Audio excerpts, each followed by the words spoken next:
Welcome to the Dowling Catholic High School gym as we get set for girls and boys basketball tonight. It's Dowling Catholic hosting the Ankeny Hawks. Alongside Scott Babinette, Mark Amadale, Jimmy Cataldo will join us later. It's girl-boy doubleheader. And Scott, it's Dowling and Ankeny. Two teams met once last year. Ankeny winning their home game up at Ankeny 35-29 in a game in which Dowling was held to 1 point in the fourth quarter. And the Maroons kind of have been getting caught up in this a little bit after Southeast Polk's game. They had a 16-point lead at halftime Tuesday night, and the Dowling girls held to 16 points in the second half. So some things to keep in mind, but hey, it's a top 15 matchup, 7th ranked Ankeny and number 11 Dowling Catholic. Yeah, and it should be a great matchup tonight. I view these two teams as pretty even, and they've always had good games. After the I came in 2016 in the first year. The games stretched out a little bit in favor of Dowling, but since then the games have really closed up a lot. And like you said, last year Dowling lost a heartbreaker by only scoring 1 point in the fourth quarter. So that was a tough loss, and it was just tough. It was a lot of good defense, but a lot of maybe bad offense as well contributing to that. So sure. Well, for the Ankeny Hawks, they come in winning 3 of their last 5 games under head coach Drew McAnally in his 7th year. And for Dowling, they've lost 2 of 3 games. The Maroons got the win last Friday night at Waukee, but have dropped the game to Southeast Polk and Johnson the week before. So this is a tough league. Everybody's kind of, taking their hits and misses depending on who you play, and all kind of see first time around, which we won't get through to about, week 2 in January, kind of see where everybody's at, because this is a conference that's going to have a lot of teams. It could have a lot of teams in the top 15, but record-wise, it won't show it. And that's certainly the case tonight for Dowling. Right. I mean, Tuesdays haven't been kind to the Maroons this season. I'll say that.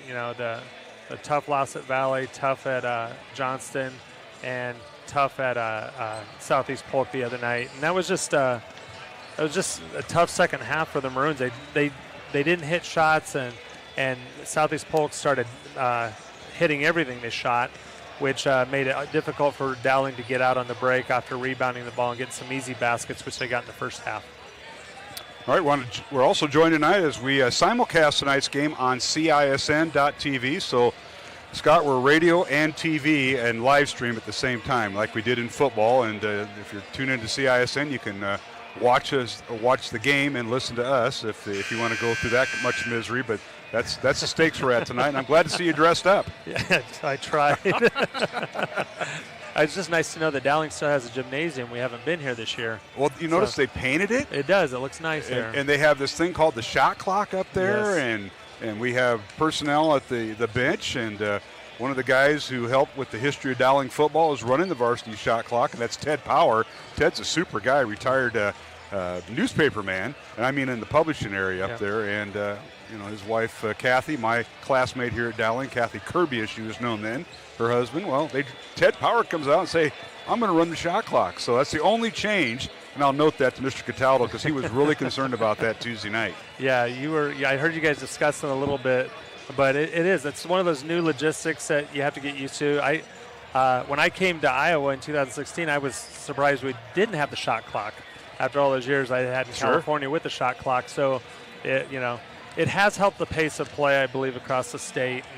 And, not that it matters to both these teams as much because they do like to push the ball in transition, but most teams it doesn't affect. But every once in a while you get a good defensive possession and wind down, and then it's interesting to see what coaches do at the end of the clock. And as Ted Power told me, he says, yes, they've had rehearsals. They've been into that. He actually took a class on it they offered by the state. So I think we're in good hands, even though it's Dowling's home opener, where other teams have 2 or 3 home games by now.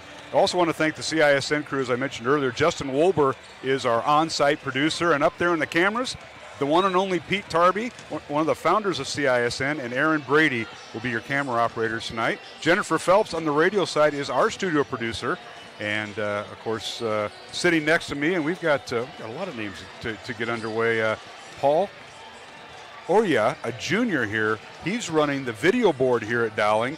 And I found out Paul asked him what activities. He's a boxer. He goes to a boxing class on the south side of Des Moines right by Lincoln. That's his passion. And my Uncle Jimmy, my late Uncle Jimmy, trained boxers, Golden Glove boxers. So we hit it off great. Yeah. So I'm in between 2 tremendous people right now, you and Paul, the junior here at Dowling. He's our security then is what you're saying. That's right. And I need it, believe me. All right. Well, let's take a look at some of the games going on tonight. It's Dowling and Ankeny here at the Dowling Gym, a girl-boy doubleheader. Other games going on. How about this one? Valley at Johnston. Girl-boy doubleheader. Number 5 Valley girls, number 2 Johnston girls. These are all 6:15 starts.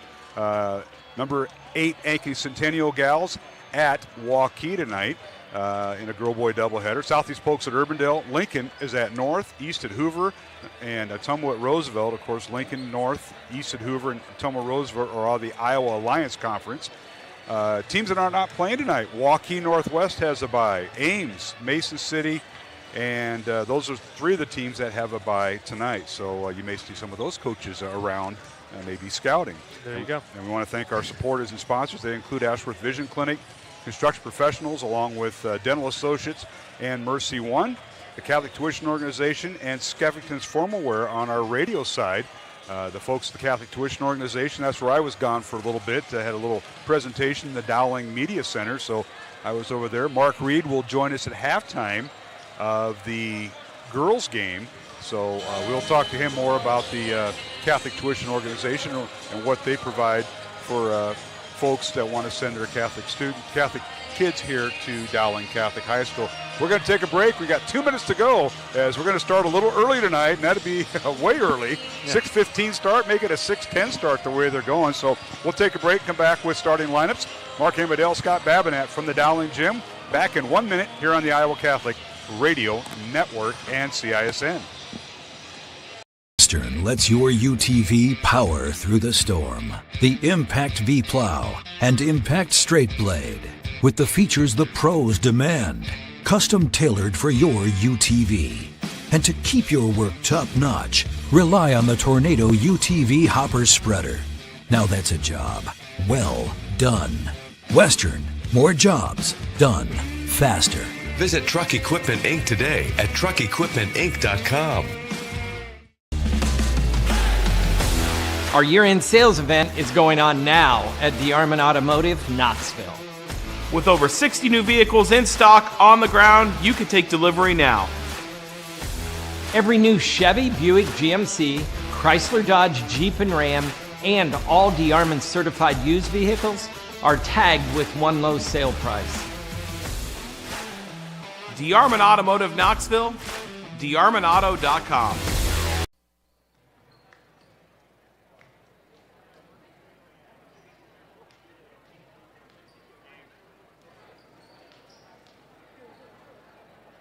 First row, just so you can see, I asked Tom Donahue to sit down, and he just left, so we can see over him. Let's take a look at our starting lineups tonight as we're also joined by CISN. My reminder, CISN is not only broadcasting tonight's Dowling and Ankeny game here at the Dowling Gym, they are also out at Waukee, and Centennial takes on Waukee, and all four teams there are in the top 15 of the so-called rankings, so that's another game you can catch on the CISN.TV live stream. All right, let's take a look at the starters tonight. First of all, for the Ankeny Hawks, their head coach is Drew McAnally in his 7th year, 68 wins, 68 losses. He's assisted by Gary Birdwell, Seth Haggerty, and Cody Myers. The Hawks come in averaging 61.5 points on offense. They give up 47 points on defense. They'll start at one guard, Savannah Gage. Gage is a 5'10 sophomore, and she is their leading scorer, averaging 16.5 points, and leads the team in free throw percentage with 79%. She'll wear number 2. The other guard is Carson Jacks, a 5'6 junior, averaging 8.5 points, leads the team with 11 made threes. Jacks will wear number 3. And the point guard for Ankeny is Jenna Pitts, a 5'9 senior, averaging 10 points, and leads the team with 5 assists, and she'll wear number 5. At one forward, Jayla Williams, a 5'9 freshman, averaging 14.5 points, leads the team in rebounds with just under a six per game, leads the team in steals with 23, and in shooting percentage, shooting 47% from the field. And Williams will wear number 22. And the other forward is Jasmine Moser, a 6-foot senior, averaging 3.5 points, 4.5 rebounds. Moser will wear number 25. So it'll be Gage, Jacks, Pitts, the 3 guards with Williams and Moser in the post. Off the bench for Ankeny, Zoe Shadravan, a 6-foot senior, wearing number 13. Kendra Lewis, a 5'4 senior, and Ainsley Keene, a 5'8 freshman, will come off the bench for head coach Drew McAnally. And the Hawks are a record of 5-2, and they're ranked 7th in Class 5A. Now for Dowling Catholic, the home team on the scoreboard. In their home opener, they're led by point guard Ava Zediker, a 5'10 sophomore, averaging 19.5 points. Leads the team in scoring. She'll wear number 13. The other guard is Layla Tritton, 5'8 sophomore, averaging 8.5 points, wearing number 15. And Julia Moore is the other guard, a 5'6 senior, wearing number 21. At one forward, Ellie Olson, a 5'10 sophomore, wearing number 5. And in the post, Lauren Frericks, a 5'10 senior, averaging 6.5 points. She'll wear number 25. The head coach, Kristen Meyer, in her 7th year, 109 wins, 37 losses, assisted by Joel Danner and Audrey Favor. Maroons come in averaging 54.5 points on offense and give up 53 points on defense. We're going to take a break, but first we'll have a word from Dr. Dan Ryan, the president of Dowling Catholic High School, and our pregame prayer with Father Reed Flood here on Iowa Catholic Radio and the Central Iowa Sports Network. For 75 years, Holt service trucks have hit the streets of central Iowa to help customers in need. It might be for plumbing, heating, cooling, a water heater, or the usual repairs and maintenance. We've done that with quality work from quality employees who bring passion and personality to the job. That's the Holt difference. It gives me great pride to see how our company has grown from the seeds of success my grandfather planted in 1947. That's why more and more central Iowans are saying, let Holt handle that. Hi, this is Chris from Fireplace Superstore, and it's going to be an interesting patio furniture season this year. We have ordered a ton of merchandise, but due to supply chain issues, it's coming in a truckload at a time all summer long. If you want the best patio furniture, check early and check often. If you want to custom order your furniture, get in here as soon as you can to give your furniture the best chance to arrive this summer. Fireplace Superstore, Iowa's best patio furniture selection, just east of I-35 on Douglas Avenue. Our year-end sales event is going on now at DeArmond Automotive, Knoxville. With over 60 new vehicles in stock on the ground, you can take delivery now. Every new Chevy, Buick, GMC, Chrysler, Dodge, Jeep, and Ram, and all DeArmond certified used vehicles are tagged with one low sale price. DeArmond Automotive Knoxville, DeArmondAuto.com. Do you know what the best part about being a dog is? You can hear disaster before it even happens. You know what they say about disaster? Sometimes it can inspire a symphony.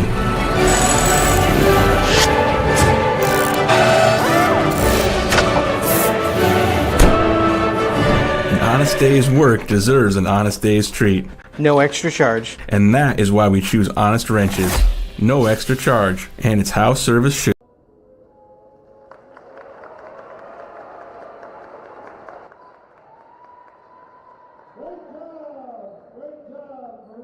Back to the Dowling Catholic High School gym. First time we've been in here all season alongside Scott Babinat. I'm Mark Amadale, as Jimmy Cataldo will be along for game 2 with the boys game. But Scott, it's first time here, and it's Dowling and Ankeny, conference rivals. And I mentioned Ankeny and Dowling played once last year. The Ankeny girls defeated Dowling 35-29.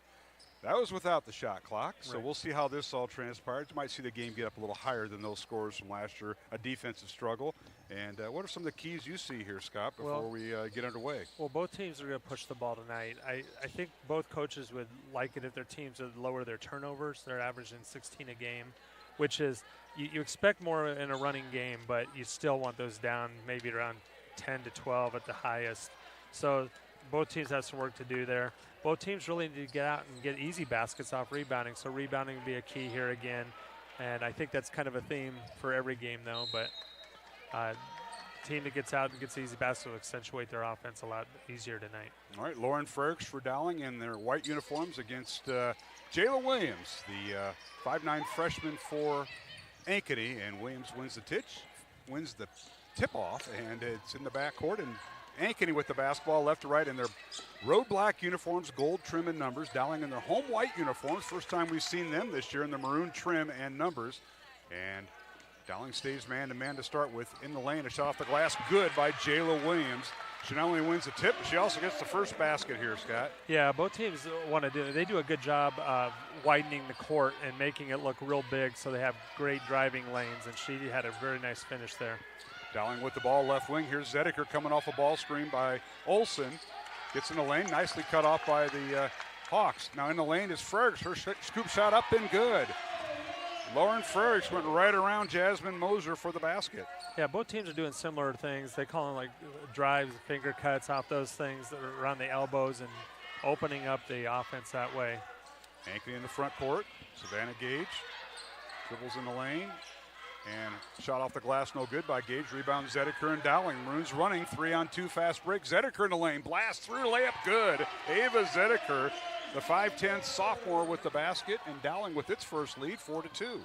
And they like to push that ball out off rebounds, so that's why almost every game we're talking about rebounding being such a key stat. It gets them out and it doesn't force them to sit in the half court the whole time. Not a bad crowd as it still continues to file in here at the Dowling gym for the Maroons home opener, and we'll Stick around for the boys game too here on Iowa Catholic Radio and CISN. In the lane, reverse layup is short by Savannah Gage, and rebound out to Zediker. Nice defense that time by Julia Moore of Dowling. And Zediker down court with the Euro stepper, shot up and no good, and rebound Mosier. And we have two Mosiers on the Ankeny team. Jasmine, a 6-foot senior, and her younger sister Jade, a 5'10 sophomore. Jade will wear number 20 if she gets in the contest. Here's Jayla Williams, top of the key, guarded by Frericks. Dowling stays man-to-man on defense. And now a 15-footer up and good from the left wing by Savannah Gage. That's her first basket, and she is Ankeny's leading scorer. Yeah, and that was good play by both sides. Good defense, challenging the shot, and knocking down the open jumper there. Now Moore underneath, and she tried a reverse pass, and it was deflected off the back of the backboard. And Ankeny comes away, and on an off-balance shot, no good by Pence. And Jenna misses the shot. Rebound Dowling. Here's Zediker in the front court, and she'll wait for her teammates. Coming off a ball screen by Olsen. Long three up and good. Ava Zediker with her 5th point of the quarter, her first three, and Dowling opens up a 3-point lead, 7-4. And that's a good start for her. She struggled the other night in the second half, and really starting off well there tonight. Now a nice pick underneath by Ankeny, and Gage's shot is no good. Whistling a foul, be a shooting foul. Foul against Dowling, and Julia Moore, her first foul, and the team foul number 1 is underway here in the first quarter with the lights starting to flicker. Yeah, that's one of those communication things on defense as the coaches talk about. They've got to communicate and switch rather than get picked off like that. All right, Gage at the free throw line. She'll have 2 here. First one up and good. Again, we are simulcasting tonight's game on Iowa Catholic Radio along with the CISN TV crew, CISN.TV, as you hail the simulcast. And we want to thank supporters along both ways. Second free throw, good by Gage. Dowling with a pair of substitutions. Number 11, Marin Heller, 5'3 sophomore, averaging 5.5 points. And Erin Muller, a 6'1 freshman, averaging 5.5 points. She was Dowling's leading scorer the other night at Southeast Polk.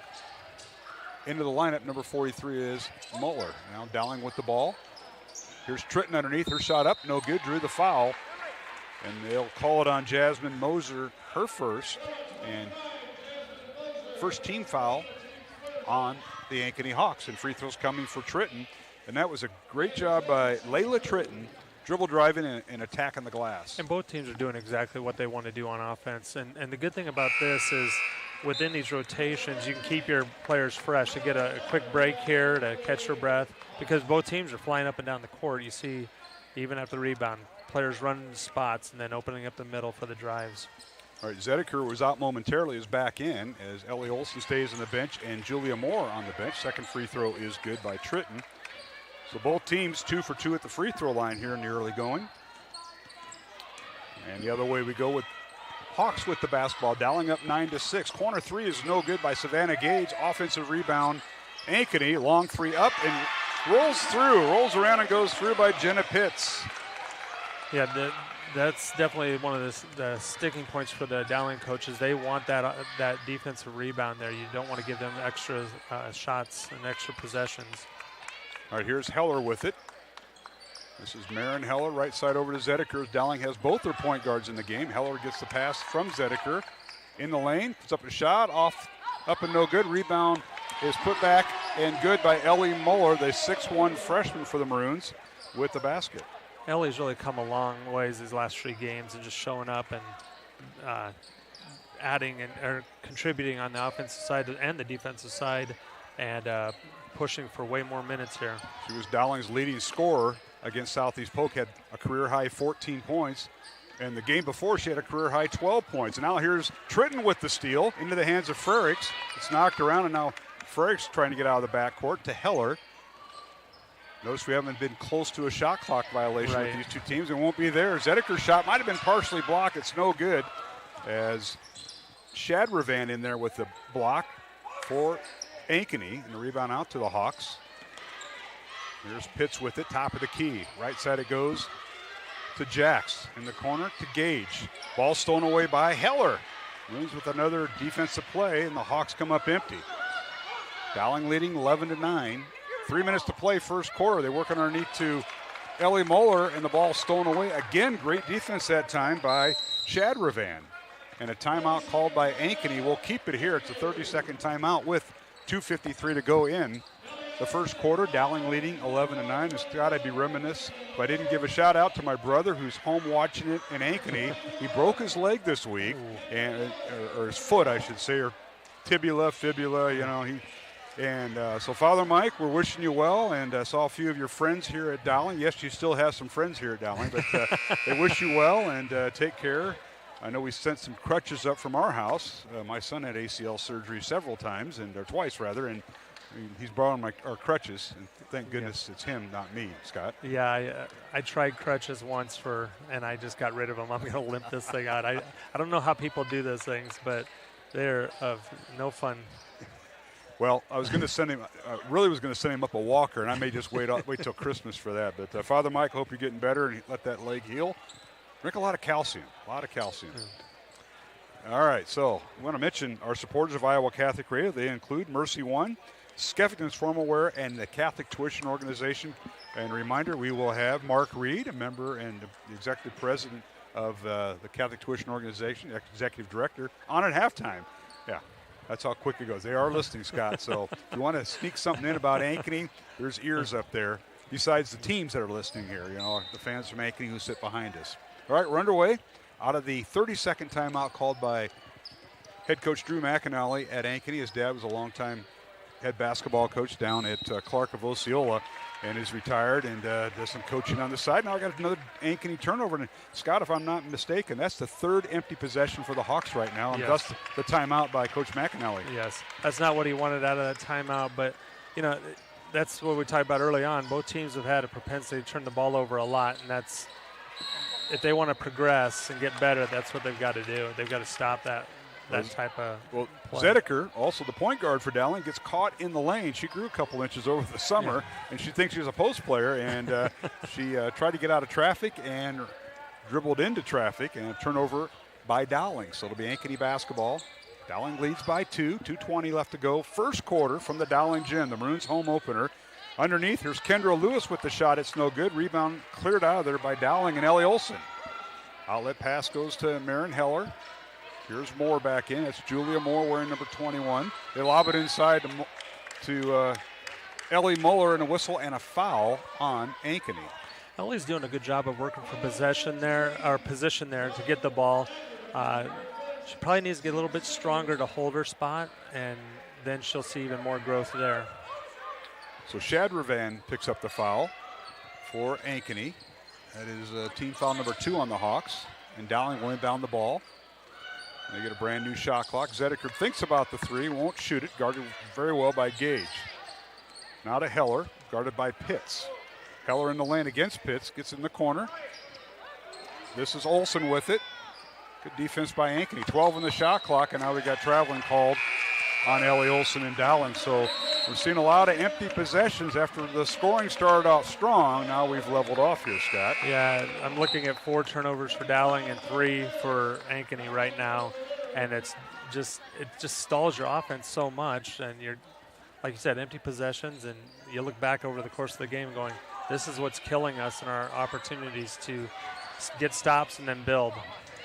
Dowling leads 11-9. Minute 30 left to go here in the first quarter. And now a long 3 off the mark, no good by the Hawks, and that was Jenna Pitts, the senior, and it just skims off the rim, out of bounds to Dowling. Maroons will have Julia Moore, Marin Heller, Ava Zedeker, the 3 guards, to go along with Ellie Olson, who's in the post, and Lauren Frericks, who's back in, number 25. Frericks has it now. Ankeny stays man-to-man. Heller with it, down the lane. Can't get a shot off. Gets it over in the corner to Moore for 3. Up off the mark, no good. Offensive rebound, Dowling. That's Olson with it. Inside pivot, layup up short. And the rebound cleared out of there by the Ankeny Hawks. That's Jasmine Mosier cleaning up the boards. And now the other way we go with Jayla Williams. Out front it goes to Gage. Gage thinks about the 3, can't get a shot off over Zedeker. Good defense by Dowling, Scott. She did a really good job of getting around that screen there. The other night they got caught behind screens or getting double screened, and that hurt them, leaving open shooters. You can probably tell that Coach Danner and Faber, along with head coach Kristen Meyer, maybe worked on that drill. There's a drill for that. There's a drill for everything. There now is. Bad pass by Ankeny. as Gage throws it away. Moore comes away with it. 3-on-2 fast break. Here's Frericks with it, and she travels with the basketball. And you're not seeing any of the coaches complain about that. None of them have gotten a pivot foot. Dowling and Ankeny tonight have really had several traveling calls when they don't establish a pivot foot. Yeah, it's that false step turnover there. You got to get that ball on the ground faster. And that's a call that's going to happen every single time. All right, turnover back to Ankeny, and they will inbound after get things squared away. They're talking to the folks at the scorers table, so there might be something going on that we're not aware of that hasn't affected the game, but our officials tonight have seen. Jerry Kinder is our lead official, Travis Carroll and Tyler Eason. Thank all three of you for being here. They do a great job. This is the state tournament crew, and we've seen them at the state tournament with some of the CIML teams, so they're no stranger there. Now, foul away from the basket against Julia Moore, and that's something I think she wants back. That's her second foul. Yeah, and that was an unnecessary foul there. I mean, you want to play good defense. Pitts is a very good player, and she gets to the rim pretty well for Ankeny, but you don't want to foul her that far from the basket. Well, that's Dowling's second team foul, and they're all on Moore, who goes to the bench now. Now corner three up, no good by Kendra Lewis for Ankeny as the quarter ends, rebounded by Olson for Dowling. So we've come to the end of the first quarter here at the Dowling Gym. It's Dowling 11, Ankeny 9, along with Scott Babinett. This is Mark Amadale, and you're listening to high school basketball on CISN.TV and the Iowa Catholic Radio Network. All love a good win, however small or ordinary. Losing track of time, finding yourself with a few extra dollars in your pocket, soaking up the perfect Iowa day. These are the everyday delights and small victories that make us smile. These are the moments that connect us all as Iowans. And these are the moments that, more often than not, start with Iowa's farm families and the corn they're growing. Because when corn grows Iowa, Iowans win. Ever have one of those awkward moments when a business disappointed you? You got ripped off? Didn't get what you expected? The Better Business Bureau can help you avoid these uncomfortable situations. BBB accredited businesses are honest, ethical, and reviewed annually by the BBB. Don't experience another awkward moment with a bad business. Trust the ones that operate with integrity. Look for the BBB seal. It's the sign of a better business. And find a better business anytime at bbb.org.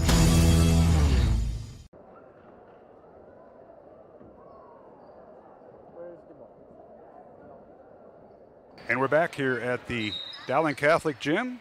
Start of the second quarter in Dowling's home opener. It's Dowling leading Ankeny 11-9. Mark Amadale and Scott Babinett here on Iowa Catholic Radio. Jennifer Phelps, our studio producer.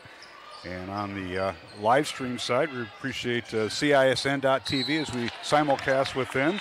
Justin Wolber, our studio on-site producer. Pete Tarpey and Aaron Brady, our camera operators. So got everybody here tonight. And Dowling with the basketball, and now we've got a timeout as Travis Carroll comes over, and is that trying to reset the shot clock at 22, I believe. There was no foul called, so there must have been a ball kicked out of bounds, and now they're... Zedeker was driving, and the ball got knocked out of her hands, but the Ankeny player was standing out of bounds. Now they're doing the game clock, so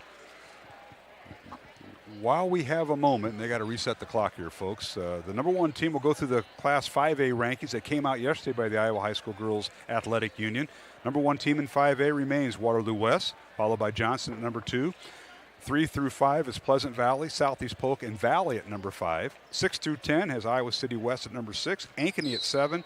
Ankeny Centennial, Waukee Northwest, Davenport North at number 10. Dowling is 11, Waukee 12, Iowa City Liberty 13, Des Moines North at 14, and Sioux City East is at number 15, the latest rankings that came out. Now we're underway after the stoppage by the officials, and now we've got a whistle underneath. The ball was tipped out of bounds, and it'll be Dowling basketball. 13 seconds left on the shot clock.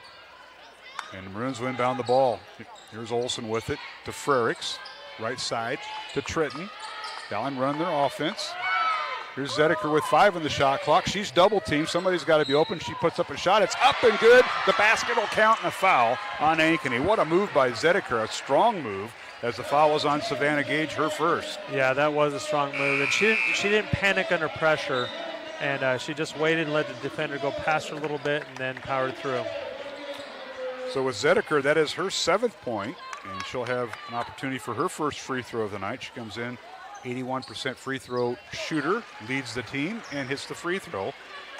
So 8 points now for Zediker, and Dowling's lead is now 5, 14-9 over the Hawks. And now in the lane, and here's a shot up and no good, or in good by Jenna Pitts after she did a nice job of creating some space to get to the basket. Yeah, she went right back at her. You got me, I'll go get you. Could be a great matchup. It's a senior against Zediker, the sophomore. Underneath, they work it to Ellie Moeller, the freshman, with her 4th point. Ellie, a big, strong 6'1" freshman. And she got herself inside. A beautiful execution. I believe Zediker got the assist. Yes, and they need to do that more. They need to get Ellie more involved on the offensive side. She works hard on the defensive side. Reward her on the offensive side, because that's going to alleviate the pressure on your leading scorers like Zediker and Trenton. And you need more balance from the Maroons.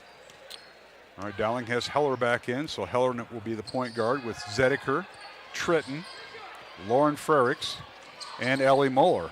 Zediker dribble drives, leaves it for Heller. Can't get a shot on the baseline, so they'll reset, and Ankeny stays man-to-man, and now they force a turnover. Bad pass by Frericks. The other way we go. Williams with the steal, and she gets it to Gage, and she can't get a shot off. Now Gage will pull up from 15. Good. That's Savannah Gage. Yeah, with the basket. She's our leading scorer this year on the season, averaging 16.5. And she just picked up her 6th point there. 2nd field goal, and 2 for 2 at the line is Gage, and it cuts the Dowling lead to 3, 16-13. Underneath, Zediker, her shot up, and it's no good, and they're going to call her for the travel. She might got a little deep when she caught that pass, and again, Zediker can do it all. She can post up, and she can take you outside, and that time she got caught deep in the travel. Turnover against Dowling. And Scott, what's a look at our numbers here? Yeah, in the first quarter, Dowling was 4 for 9 from the field, 2 for 2 from the line, 7 total rebounds, 5 turnovers. Ankeny was 3 for 10, 2 for 2 from the free throw line, 3 rebounds, 4 turnovers. Now another Ankeny turnover. What's the turnover situation looking like, Coach? Yeah, again, 6 for Ankeny, 7 for Dowling. All right. That last play by Dowling, that 1-4 set, really created space down low with a high post entry, and Zediker was able to cut behind. Her footwork she got off balance there. And both teams were 2 for 2 at the free throw line in the first quarter. Here's Zediker, fall-away jumper, right side, no good. Rebound, slapped around. Moeller had it for Dowling, and she lost it, and Gage pulls it away, down court. The Hawks get it to Ainsley Keene running the floor, and she's fouled, and they're going to get Dowling's Ellie Olson for her first foul, and that'll send Keene to the line. Ainsley is a 5'8" freshman, as the Hawks have 5 seniors, 6 juniors, 2 sophomores, and 2 freshmen on their roster, and Keene hits the first free throw. Yeah, both these teams are really good free throw shooting teams and doing a good job. The pace of play is just fun to watch here. Second free throw by Keene is good. She has 2 points. And it's Dowling 16, Ankeny 15, with 5:15 left to go in the first half from the Dowling gym. Pretty good crowd still coming in. The boys' game to follow. And we'll have that here on Iowa Catholic Radio and CISN. Maroons with the basketball with 20 on the shot clock. Here's Moeller looking for a cutter, can't find one. Dribbles to the right side, leaves it for Zediker. And now an offensive foul called on Dowling, and they're going to get Moeller for the illegal screen. Yeah, and we've seen that early in the season with her just trying to get set, and sometimes it's not cutting right off the shoulder like you've explained in some of the games, and sometimes it's just moving, And coaches don't want you to move. You just stay there. It's up to the ball handler to get off your shoulder there. All right, Ankeny with the basketball, chance to retake the lead. Hawks have led by 2 early in the first quarter. Dowling's largest lead has been 5 here in the first half. Hawks now put it in the hands of Jenna Pitts. This is their point guard. Leaves it for Williams. Williams at the free throw line. Well defended by Frericks. And now the ball loose on the floor. Frericks forced the ball to be slapped around. And in the lane, Jayla Williams. What a strong move to the left hand. And she shoots and scores through all that traffic. Yeah, she's a good young player and doing a good job for them this year. She's one of the 3 players in double figures Heller the other way, and her shot's no good. Muller had the rebound. It was taken away from her. Now bodies on the floor. This is what you want to see. Great basketball here. Ankeny comes away with it after nearly turning it over. And down the lane, a shot no good by Gage. Rebound Muller and Dowling. Fast-paced action on Friday night. Ankeny with the lead, 17-16 over Dowling. Under 2 minutes and 50 seconds left to go. And how about that shot by Zedeker, falling away off bounce with the opposite hand, left-handed layup good. And Zedeker, with her 5th point of the quarter, she has 10 in the ball game. That was a much-needed basket there. They've gotten a couple possessions without it, and you just got to keep rolling on that offense to get easy shots. Although that was a tough shot, she made it. Now Zedeker on the other end picks up the foul. Ava with her first foul, team foul number 4 on Dowling, I believe. Maybe Olsen. Five. Yeah, Olsen, Zedeker, Moore has 2, and Muller with 1. So team foul number 5 on Dowling, 3 on Ankeny. Mark Emmerdale, Scott Babinett tonight on Iowa Catholic Radio and CISN as we live stream and simulcast from the Dowling Gym on this Friday night. For our listeners that are listening outside the Des Moines area, yes, it was miserable. Temperatures in the 20s. It was light snow falling, slick conditions. Had to brush off snow this morning and this afternoon, so we're getting winter here in central Iowa. And now a steal by Dowling. Ankeny had the ball, and they come up empty. And it looks like both teams have just struggled, Scott, with empty possessions, and they need a basket, and Ankeny's now in that category. They just need to execute their offense, be patient. You know, there's that old saying, patience is a virtue, but it's not one of ours. And sometimes you just really have to settle down and be patient. And now they got an illegal screen again by Dowling, and they're going to get Muller with her second foul. So the Maroons will have to go back to their bench, and Lauren Frericks will come in. Now, Lauren's more of a perimeter player, whereas Muller is more of a post player, but they're both, sharing that size in the paint. And Muller's going to have to sit down with 2 fouls with Julia Moore, who has 2. That hurts Dowling inside because her defense is very good for the Maroons. All right, Ankeny with the basketball. They trail by 1. 2:40 left to go here in the first half from the Dowling Gym. Hawks with it in their road black uniforms, gold numbers, and a running jumper in the lane. Good by Savannah Gage. Gage with her 8th point. She is their leading scorer, so she has half her average of 16 on the year. And it's 19-18 Ankeny. And she just ran that cut up the lane and off the high post, rolled around the high post screen, and right down the lane for easy basket. It's good execution. Hawks stay in man-to-man on defense. Dowling with the ball. Here's Heller coming off a pick by Olsen. Couldn't get around. 8 on the shot clock. Heller underneath. Kicks it out to Frericks. She'll spot up for 3. Top of the key. It's off the back iron. No good. And the rebound out to Ankeny. And Carson Jacks had the rebound, but she threw it away. Now she gets it back. What a flurry. When's the shot clock reset? What hustle on both ends for both teams. Now we've got a whistle and a foul on Dowling. And they're going to whistle Layla Tritton with her first foul. And, 1-1. The outlet pass by Jacks was intercepted after securing the rebound. Dowling intercepts it. Then it's a back and forth, and then Dowling's Tritton picks up the foul. And you just mentioned 1-1 now for Ankeny. And shooting will be Carson Jacks. This will be one of the starters, a 75% free throw shooter on the year, one of the leaders in the team. First free throw, good. That's just one of those things. You got the ball, you made a good play to steal, and then you just need to get a good possession there. You don't want to just turn it right back. Second free throw is good. I want to thank Ashworth Vision Clinic, Construction Professionals, and Dental Associates for supporting Iowa Catholic Radio's broadcast of Dowling Catholic basketball. Jacks makes both free throws. That's her first 2 points. The Ankeny lead is now 3, their largest of the night. 21-18, minute 40 left to go. Second quarter, and we got a whistle and a reach-in foul on the Hawks. And that'll be on Savannah Gage. That's her second. So Ankeny's leading scorer is now in foul trouble. That's Savannah Gage. And Ankeny's doing a great job of face guarding Ava. She probably needs to get in closer body contact to create a lead to get the pass. She's just kind of running side by side right now, making it easier to deny her the ball. Again, Mark Reed will join us. He is the executive director of the Catholic Tuition Organization. We'll talk about Catholic Tuition and their organization at halftime of the girls' contest. Minute and a half away. Dowling inbounds the ball. Here's Tritton on the baseline. Gets the ball taken away from her on the baseline. Here's Frericks for 3. It's off the mark, no good. And the rebound, Ankeny and Jenna Pitts. Pitts kind of hounded in the backcourt, but she gets it control of the ball. And we got 1:15 to go. So this is where you start seeing maybe 2 for 1 with the 35-second shot clock. And now in the lane, shot no good by Jacks. Rebound Dowling. Zedeker, 3-on-2 fast break. Corner 3 by Heller, up no good. Offensive rebound Dowling. Underneath Tritton, and now we've got a jump ball underneath the Dowling basket, and it'll be Ankeny basketballs. Also want to thank Mercy One, Skeffnin's Formal Wear, and the Catholic Tuition Organization for supporting our games here on Iowa Catholic Radio on the Iowa Catholic Radio Network. Tonight we simulcast with CISN. Pete Tarpey and the crew that are located directly behind us, and we appreciate their coverage all year.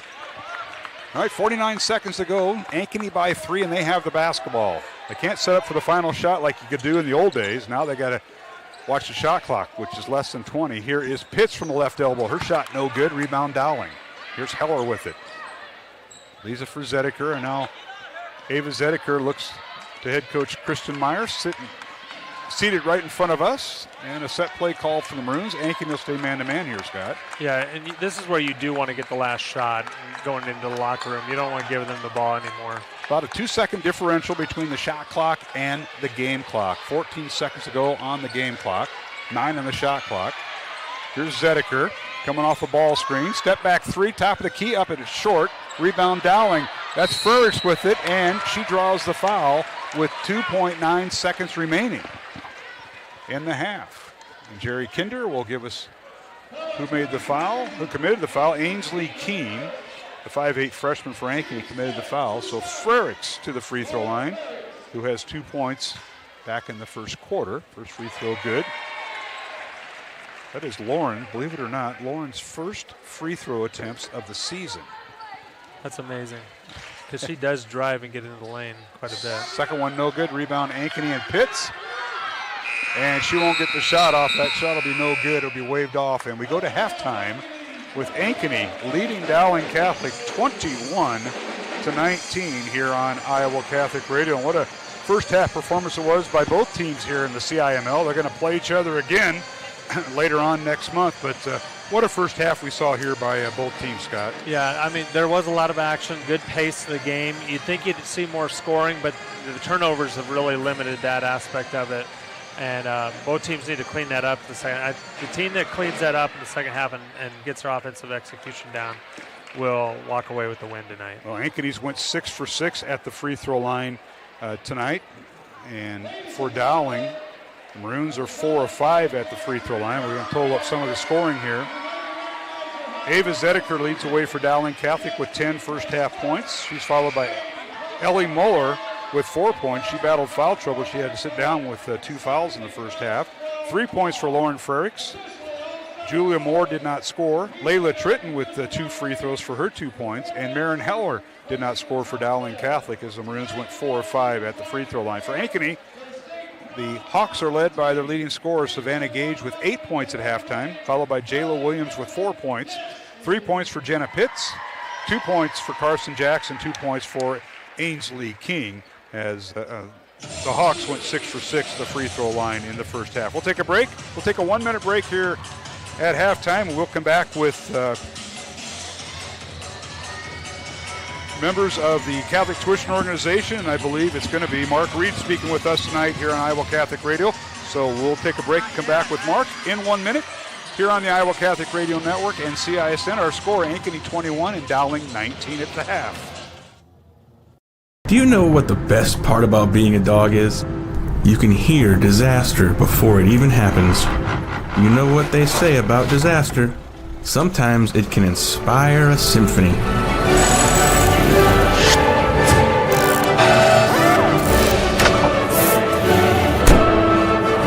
An honest day's work deserves an honest day's treat. No extra charge. And that is why we choose Honest Wrenches. No extra charge. And it's how service should be. Western lets your UTV power through the storm. The Impact V Plow and Impact Straight Blade, with the features the pros demand, custom tailored for your UTV. And to keep your work top notch, rely on the Tornado UTV Hopper Spreader. Now that's a job well done. Western, more jobs done faster. Visit Truck Equipment Inc. today at truckequipmentinc.com.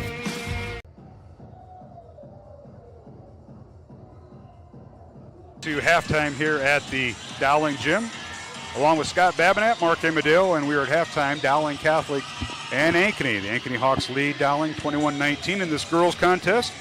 Mark Amadale joined by Mark Reed, fellow classmate of mine, class of 1980. Thank you. Now with the Catholic Tuition Organization. Mark, thanks for coming and sitting in. You've got quite a gathering here tonight. Yeah, we did. We had a little pep rally before the game for our supporters for the Catholic Tuition Organization, and it was really great that we're able to come now during the halftime of the girls' game and talk a little bit about what we do. Well, I caught part of the presentation with Dr. Ryan, yourself, and I believe Father Flood, so I heard some of the presentation. I had to get back here because we were on the air at 6 o'clock with our pregame show. But, yeah, Catholic Tuition Organization, first of all, congratulations on your new role. You replaced Jean Wells, now Jean Till, as she got married in her last few years at the helm as the executive director. Yeah, thank you. I appreciate that. This is actually my second go-around with the diocese. I headed the Catholic Foundation of Southwest Iowa years ago, and I worked with Jean. And back then, you and I used to do every once in a while radio together. We did a little morning radio, yeah. And so Jean called me and said, I'm retiring. And I said, we have 8 grandkids in Des Moines area, and I think that sounds like a great place to come back to. So, well, we're glad to have you back. Thank you. I know you left, went to Florida, then then to Atchison, Kansas. I worked for St. Benedict's Abbey. Yep. That's where Benedictine College is. Yeah, absolutely. Beautiful campus. Been there covering Grandview, so I was down there numerous times on that campus and loved it. But, Mark, we're talking about CTO, the Catholic Tuition Organization. And what does CTO do for eligible students here in the Catholic schools of Diocese of Des Moines? Explain that a little bit to our listeners. Sure. We actually were created through the state legislature back in 2006. We were created as a state tuition organization. There are 12 across the state of Iowa. We're the second largest. Dubuque is the largest. They're there for their Catholic schools there. We have the second largest population of private school students in the state. And so we offer our donors through state tax credits a 75% tax credit for gifts that they give to the CTO. And then we turn around and we support kids within the 16 Catholic schools within the diocese. And we support the kids that our families are 400% of the poverty level or below. So it's really the families that need the most help to be able to go to Catholic schools. Last year, what we raised last year, this school year, we gave out 98% of that money directly back to students here in the Catholic schools in the Des Moines Diocese. So that's pretty exciting. We love that. And wide range of different schools, different needs. Dowling, we have over $1 million this year. We are supporting Dowling with the funds that we raised, and that translates to quite a few kids getting help. And that's, in Dowling alone this year was 415 kids out of it's almost 31% of the kids going to school at Dowling. Sure. So it's pretty helpful. Yeah, it is. Now, you have a goal of $1.1 million. That's more than in 2021, and you still have 75% Iowa tax credits available for donors. So how does that work? So last year we had tax credits from the state of Iowa, and it was based on what the prior legislation was, and that was $15 million was allocated over the 12 STOs. This year, they bumped the level up to $20 million, and so we were able to raise an additional $1.1 million over what we did last year. And so last year our goal was $3.4 million. This year it's $4.5 million.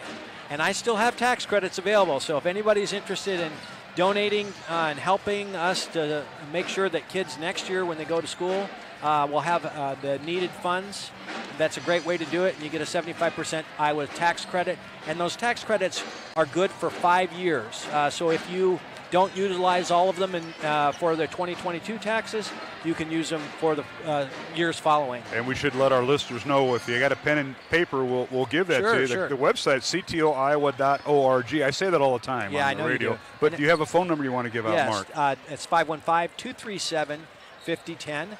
And you'll get a hold of me because I'm basically there all the time. And so was Jean. Yes, yeah. Well, besides when she was on the radio, but and she still does a lot of radio. Yeah. But 515-237-5010. All right. Well, somebody will answer. You can leave a message, and of course, you will get back to them if folks are interested. How to take part in this benefit. Right, and we only have the tax credits through the end of December. And we'll start another year. So if someone's interested in doing it now for year-end tax planning, now's the time to do it. Yeah, we're running out of days because what are we? We are December 16th right now. 16th. So we have 15 days to the end of the year. So it's very important. And thus the gathering tonight for the some of the donors that have done that and recognizing them. Yeah, it was just thankful. We were very thankful for all the people that support us. Over the 16 years, we've raised over $40 million that go directly back to students. That's pretty awesome. Exciting. It is. Mark, thanks for joining us. We got to take a break as we get ready for the second half. But Mark Reed from the Catholic Tuition Organization, class of 1980. That's right. With you and I, and of course Ted Power married Kathy Kirby. Absolutely. And another 80. We're getting a whole class of 80 reunion going here tonight. And go Maroons. And go Maroons. There you go. We also have Ankeny people listening too. Well, I know, but my job is to support the Dowling Catholic. And the community. Ankeny has 2 Catholic schools up there, so they do. Yeah. They do, and they have one. They have 2 churches, school. but they have well, one. My brother's in the other. But St. Luke's, your brother is a pastor at the other. But St. Luke's is a really growing school. So yes, it is. Mark, thank you. All right, thank you. We'll take a break here on Iowa Catholic Radio. Mark Reed, Mark Amadale, back with the second half. Ankeny leads 21-19 over the Dowling girls on CISN and Iowa Catholic Radio. We are so much more than an energy company. We are connectors, community protectors, and clean energy leaders. We are job creators, friends and neighbors, stewards of your dollars and savings. Yes, we are so much more. We are the energy behind your everyday. And we are obsessively, relentlessly at your service.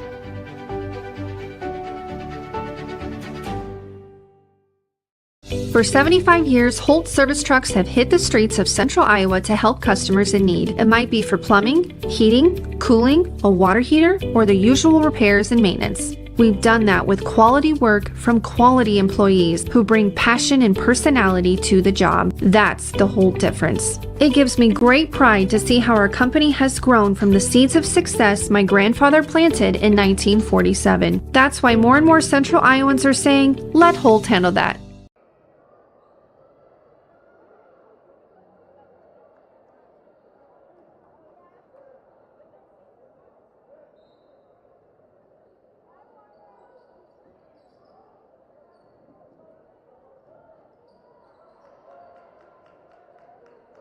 Here at the Dowling Catholic Gym, start of the second half as Ankeny leads 21-17. Dowling with the ball first. Lauren Frericks dribbles in the lane, leaves it for her teammate. And Ellie Olson shot no good, but she drew the foul. Yeah, there's a great possession to start the half there. Get that drive and dump off to your teammate. Carson Jacks picks up the foul for Ankeny. Olson eyes the bucket, and first free throw is good. Olson was held scoreless in the first half by the Hawks, gets her first point of the night. Got a halftime score. Ankeny Centennial ranked 8th, leading Waukee ranked 12th, 27-19. Ankeny Centennial over Waukee at the half. And that is, I believe, the other game on CISN tonight. Second free throw good by Olson, and scores now tied at 21. Maroons have led by as many as 5. Ankeny's led by as many as 3. Now the Hawks corner 3, no good by Carson Jacks. Weak side rebound, Ankeny in the lane, little scoop shot up, no good, too strong that time by Jayla Williams, but the Hawks get another offensive board. Here's Pitts with it, top of the key, guarded by Zedeker. Now a long 3 coming, good on the third chance by Savannah Gage, and she now has 11 points. Yeah, and those are killer possessions for your team when you play good defense and then you don't get that rebound to stop their possession. So Dowling with the ball. Here's more coming off the screen. Little scoop shot up and good. Beautiful screen that time. And Julia rubbed right off the Dowling post player there. Yes, and that's 2 good possessions right in a row. We talked about right before halftime, or right at the start of halftime. Execution on both sides is going to be pivotal this second half. 24-23, and now inside, a shot up and good by Jenna Pitts. That's her 5th point. And that's a senior just coming back. She's done that twice. Big shots when you need them. Yeah. Hawks by 3. Dowling with the basketball left to right. Dowling's lost 2 of their last 3 games. Ankeny's won 3 of their last 5. Corner 3 by Moore is no good. Fight for the rebound. We got a jump ball called as Ellie Olson was battling in there with Jasmine Mosier of Ankeny, and they'll force a jump ball to be Ankeny possession. And even there, that was a good example of the Maroons' last game in the second half. Southeast Polk jumped up in their help defense, and they didn't pass out of it very well. And that was even a good kick out for a wide open 3. The shot just didn't fall. All right, here's Ankeny with the ball and taking it to the lane, and we've got a whistle and a foul before the shot. Savannah Gage drew the foul. It'll be on Layla Tritton, her second. I'm thinking Coach McAnally has identified a couple of his players that he sees a certain matchup, take it to the hole. The offense is off, and this might be one of them as Gage's first free throw is good. And that seemed to be one where they were going to get ready to set up the offense, and Gage saw who was defending her and took Tritton to the basket. And that has been a problem for the Maroons this season, cutting out those basket drives. They open up just a little too much. And the second free throw also good. 13 points now for Savannah Gage. She averages 16.5, and it's 28-23. Ankeny with their largest lead of the night over Dowling of 5 points. Maroons get underneath to Zedeker, nearly forced out of bounds underneath. And a shot with the right hand, no good by Ellie Moore. Dowling with the rebound and a brand new shot clock. And we've got a whistle and a foul as they re-enter the pass to Moore, and she drew the foul. Yeah, I mean, she just kept going after it. Yeah, she just kept going after the ball. And we talked about this the other night, getting a little bit stronger, and she'll finish those off. So Shadravan picks up her second foul. She will check out of the contest. Jasmine Moser re-enters number 25. So it'll be Moser and Jayla Williams in the post for Ankeny. And the 3 guards, Gage, Jackson, Pitts. And here's Zedeker for 3. It's no good, right in front of the Dowling bench. Rebound Jacks and the Hawks. And dribbling across the timeline is Jenna Pitts wearing number 5. Ankeny in the black uniforms, gold trim and numbers. Dowling in their home white uniforms with maroon trim and numbers. Ankeny going right to left if you're watching on CISN. Now Moeller with the block shot, and the other way we go, loose ball foul called on Mosier, it looks like, of Ankeny. So Jasmine picks up her second foul. That's good defense by Moeller again to stop that drive. And Dowling with the basketball. Maroons go left to right, south to north if you're here at the Dowling gym. Maroons home opener, and things look a little different here. New painted gym here at Dowling, banners, and a shot clocks. It does look nice. Now in the lane, Julia Moore couldn't find a teammate, wanted to pass the ball off to, and it's thrown away. Now we've got a whistle and a foul on Dowling. Maroons went right through a set screen. Yeah, she didn't try to avoid it that time, did she? No, that'll be on Heller, and on Marin, her first foul. Dowling now with their 3rd team foul here in the second half. Ankeny with 2. Hawks lead by 5, just under 5 minutes to play here in the 3rd quarter. The boys' game to follow here as we simulcast tonight on Iowa Catholic Radio and CISN. Hawks get the ball in. This is Jenna Pitts with it, dribbling against Zedeker. Haven't seen any zone here in the girls' contest. It's the boys' game we see the zone after you leave, Scott, by the way. I think both these coaches are allergic to that. Allergic to it, I like that.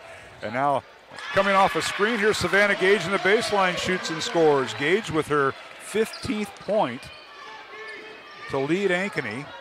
It's 30-23, Hawks by 7. Here's Heller with it. Down the lane she goes. Shot off the glass, good. Nice move by Marin Heller, and that is her first 2 points of the night. That was a good move. It just seems a little bit harder for Dowling at the start of the second half. Ankeny seems to be getting the shots they want, and Dowling's working hard for their shots. It's just a little bit harder to score right now. Yeah, the Maroons have had trouble executing in the second half. They were outscored Tuesday night at Southeast Polk 21-8 and 14-8 in the 4th quarter. Now a little up and under move, good by the Hawks, and that's Savannah Gage getting loose again with 17 points. Yeah, and they're just going after the mismatches that they think they have there. Now here's Heller. They'll clear out for her in the corner to Frericks. She dribbles left elbow, backs her way in, scoop shot up, and good! Nice move by Lauren Frericks as she went right around Jasmine Mosier. Her 5th point. And they need more of that from Lauren.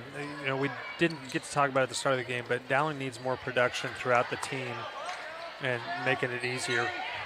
Now in the lane, a shot up and no good by Jenna Pitts. Good defense that time by Zedeker. Rebound Dowling. Maroons wanting to run in the corner. Heller for three, and it's short.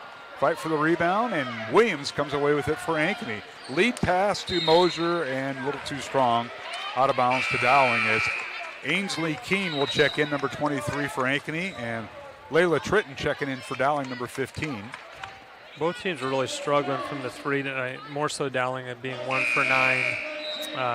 Ankeny is 2 for 6, so that's just about on par.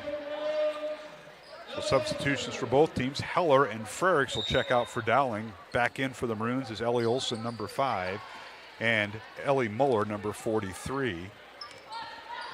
Ankeny with some changes also. Here's Muller with it to Tritton, looking inside for Zedeker. Now Muller underneath the Zedeker, try to pass it back, stolen away by Ankeny. Stolen by Pitts down court, and a left-handed layup good by Ainsley Keene. Her 4th point. The Hawks now open up a 7-point lead. And the Maroons are really trying to work hard inside to give Ava opportunity to post up since they're face guarding her so well. Here's Moore with it. Julia in the lane, works the right side, gets to Tritton, threw it at her feet, and it's stolen away by Ankeny. Pitts comes away with it.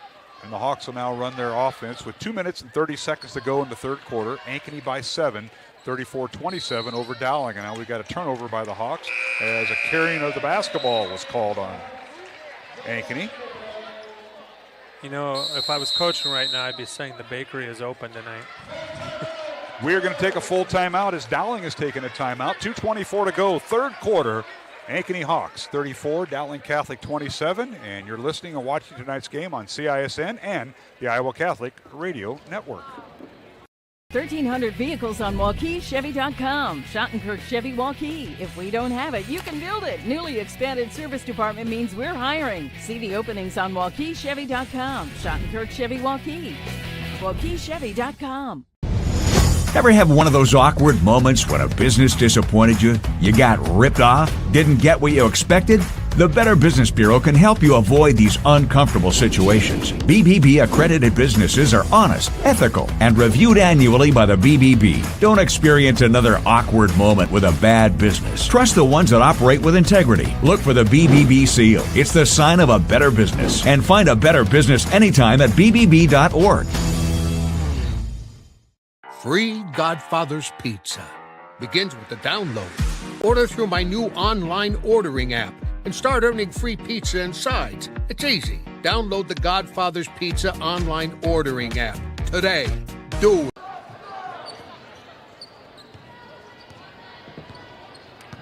And we're back here at the Dowling gym out of the Dowling timeout. The Maroons have 4 left, as does Ankeny. Maroons with the basketball out of the timeout, and with the basketball is Lauren Frericks. Her shot up and no good. Rebound out to Ankeny. Hawks lead by 7, and now we got a whistle and a foul on the Hawks. An illegal screen called there, Scott Babinet. Yes, and that's two teams combined have 26 turnovers tonight, 14 for the Maroons and 12 for Ankeny. That foul will be on Zoe Shadravan. That is her 3rd. Shadravan, 6-foot senior. Compliments that starting 5 for head coach Drew McAnally. Heller with it for Dowling. Maroons trail by 7, and they have the basketball. Minute 50 to go here in the third quarter from the Dowling gym. Of course, CISN streaming tonight's game along with Ankeny, Centennial, and Waukee. And Centennial leading that game at halftime at last report. Here's Zedeker with it, and she travels with the basketball. So both teams with turnovers. And Scott, we talked in the pregame show a little bit about Dowling's game with Southeast Polk Tuesday night. The Maroons lose by 3, but they had 21 turnovers to Southeast Polk's 8 turnovers. Everything else was even as far as statistics. Matter of fact, Dowling shot the ball at 41% and Polk at 28%, and those turnovers end up being somebody's demise. Right, and we felt that way, I think, at Valley earlier this year, and you just can't win turning the ball over that much. And I think what happens is the offense is struggling. The girls are trying to do too much individually. And you just got to keep the ball movement, player movement. And 10 on the shot clock here. Here is Pitts, top of the key, down the lane. Her shot off the glass too strong. Rebound Zedeker. Ava with it. And a 2-on-none fast break. Ava Zedeker with the uncontested layup. That's her 12th point. And it's 34-29. Ankeny by 5 with 55 seconds left to go here in the third quarter. Big basket for Dowling. Always talking, Scott, about needing a basket. The Maroons got one there, and they needed it. Now splitting the defenders in the lane, a shot up and no good by Jayla Williams. And now we got a technical foul called on Ankeny, and it was not on Drew McAnally. It was a foul on one of the young ladies on the bench. And it was a bench technical on Ankeny. Yeah, you don't want that. Yeah, because Drew did not get the technical. They pointed right at the young lady. I don't have her number. I think it's 21. And that is Kendra Lewis who got the technical foul, and that'll go in the book. So now free throws coming for Ava Zedeker, Dowling's leading free throw shooter at 81%. 34-29, 40 seconds left to go here in the third quarter. Mark Emmerdale, Scott Babinette. Tonight's game on Iowa Catholic Radio brought to you in part by Mercy One, Dental Associates, and Construction Professionals. Zedeker now to the free throw line to shoot the two-shot technical. I think they're trying to figure out whether it's a bench technical or they're going to give it on the individual young lady who I believe is Kendra Lewis, the 5'4 senior. It was not on Coach McAnally. And that is important as the game moves on. As you know, both free throws good by Zedeker. She now has 14 points to be Dowling basketball. Scott? Yeah, and that counts as a personal foul as well. This is a big moment here for the Maroons. They need to add to the technical foul and the conversion here by getting a good offensive possession here and take this momentum out of the third quarter into the fourth. Our officials are Jerry Kinder, Travis Carroll, and Tyler Eason. This is the state tournament crew and do a tremendous job, and always glad to see them no matter where you are in the CIML. You want to see this crew, and they're a good group of guys. All right, Dowling out of the possession. It's a Tamola. This freshman is in there. Here's Tritton backing in on the right block. Turns, can't get a shot off. Now we got 3-second violation on Tritton.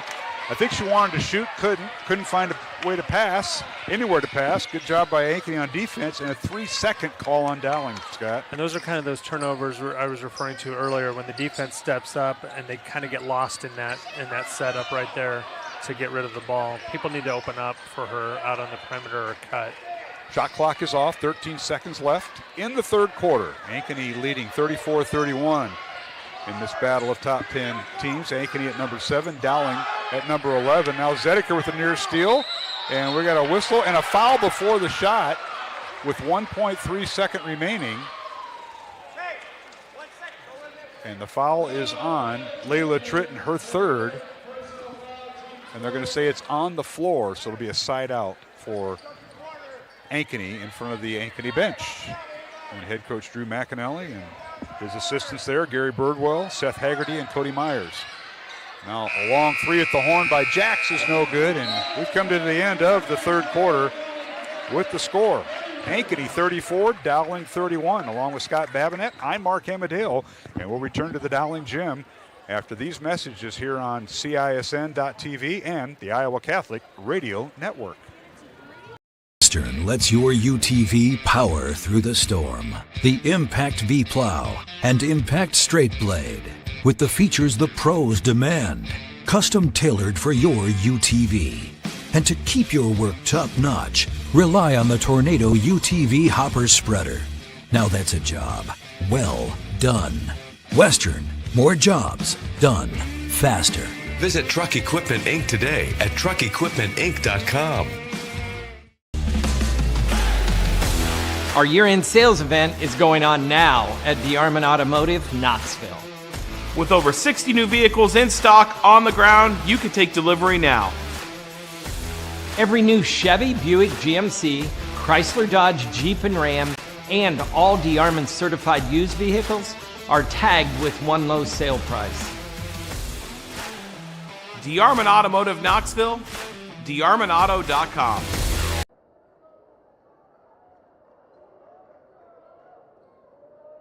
And we are back here at the Dowling gym as we're underway here in the fourth quarter with Ankeny leading Dowling Catholic 34-31. Mark Emmerdale alongside Scott Babinat from the Dowling Gym. Glad you could join us on a Friday night. If you're outside the state, yeah, we had a little bit of snow. Temperature in the 20s. Dowling underneath. Muller shot up and no good with the left hand. 6'1" freshman couldn't get up the fall. Rebound Ankeny, and now they're in possession, and they have it stolen away by the Maroons. Here's Julia Moore on the right side. Looking inside, can't find the cutter. Now gets to Heller.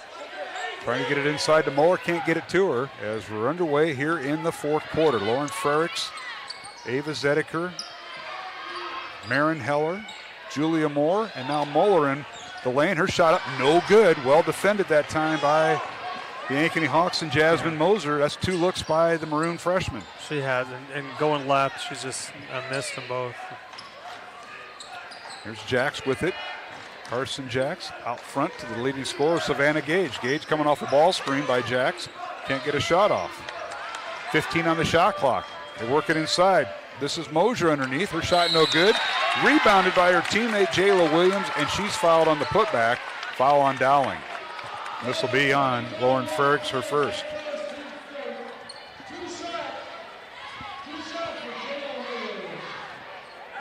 So free throws coming for the Ankeny Hawks. This will be Jayla Williams. First free throw good. Jayla tonight with her 5th point. She has a pair of field goals in the first half, and this is her first free throw tonight. Ankeny 8 for 8 at the line. Well, that did the old announcer's jinx. Second free throw no good. Rebound Dowling. Dowling is 8 of 9 at the free throw line through 3 quarters. The city of Ankeny just yelled at you, Mark. My brother is home, folks. You want to go ring his doorbell, and he can get out in his boot after he broke his foot or tibia or something this week. He's just home doing that. And now we got a whistle and a foul on Dowling, and Frericks picks up her 2nd foul within a minute. So Lauren with the illegal screen. Yeah, and ball back over to Ankeny. Hawks lead by 4 here in this girls' contest. Yeah, they're trying to free up shooters on the baseline there. And Ankeny's doing a really good job of tight guarding Ava Zedeker right now. All right, Hawks in the front court. They're going to try to milk this shot clock down as much as possible. And now a bad pass stolen away by Julia Moore. Moore leads a fast break in the lane. Scoop shot with the left hand. Good! Julia Moore with her 4th point all in the second half, and Dowling's cut the lead to 2. Hawks by 2 with 6 minutes to play. These teams are playing really hard and just going at each other, and it's really fun to watch this. Ankeny with the basketball, and now on a steal by Zedeker into the hands of Moore, and a backcourt foul called on the Hawks, and that'll be on Jenna Pitts. Yeah, you don't see that too often from the senior point guard. She usually has control of that ball. Well, all of a sudden, Ava Zedeker is playing a little bit closer. Knows she has some fouls to give. And we've got a full timeout. We'll take it with them, folks. 5:55 left to go here in the fourth quarter from the Dowling Gym. It's Ankeny 35, Dowling 33 here on Iowa Catholic Radio and CISN.TV. We all love a good win, however small or ordinary. Losing track of time, finding yourself with a few extra dollars in your pocket, soaking up the perfect Iowa day. These are the everyday delights and small victories that make us smile. These are the moments that connect us all as Iowans. And these are the moments that, more often than not, start with Iowa's farm families and the corn they're growing. Because when corn grows Iowa, Iowans win. Ever have one of those awkward moments when a business disappointed you? You got ripped off? Didn't get what you expected? The Better Business Bureau can help you avoid these uncomfortable situations. BBB accredited businesses are honest, ethical, and reviewed annually by the BBB. Don't experience another awkward moment with a bad business. Trust the ones that operate with integrity. Look for the BBB seal. It's the sign of a better business. And find a better business anytime at bbb.org.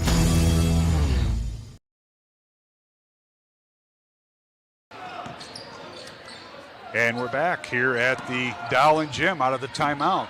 Dowling has 4 timeouts remaining. Drew McAnally and Ankeny have 3 remaining. Dowling with the basketball. It's Marin Heller who has the basketball now. Julia Moore. Now Heller, pull-up jumper, right elbow. Good! Heller with her 4th point all in the second half, and we're tied at 35. Dowling and Ankeny. 5:20 left to go, fourth quarter. Huge basket for Dowling coming out of the Ankeny timeout. It was, and she did a lot better job there with that step back. The other night she was a little off balance on her step back, but tonight she was Now the shot by Pitts is blocked by Muller. Rebound Dowling. Here's Zediker with it. Down the lane, her shot off the glass, good! And she was double teamed as she scored. And Zediker with her 16th point. And the momentum has switched to Dowling. And this will be a full timeout. We'll take it with them. 5 minutes to play here in the fourth quarter. Dowling 37, Ankeny 35. And this top 5A duel in the CIML. Mark Amadale and Scott Babinat back in 1 minute on the Iowa Catholic Radio Network and CISN.TV. When you need to conquer the drifts on your property, get the job done your way. The Western Defender Compact Snowplow. All the professional grade features in just the right size for your mid-sized pickup or SUV. Easy to attach and easy to use. Get the performance to plow like this and finish like this. Western, more jobs done faster. Visit Truck Equipment Inc. today at truckequipmentinc.com.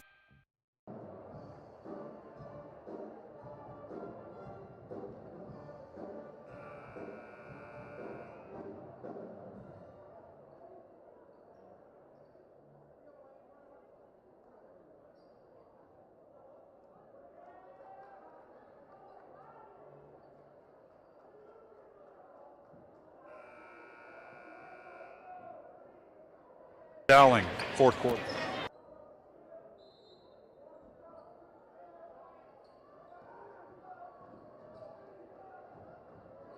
Here at the Dowling gym, timeout called by Ankeny. They have 2 remaining.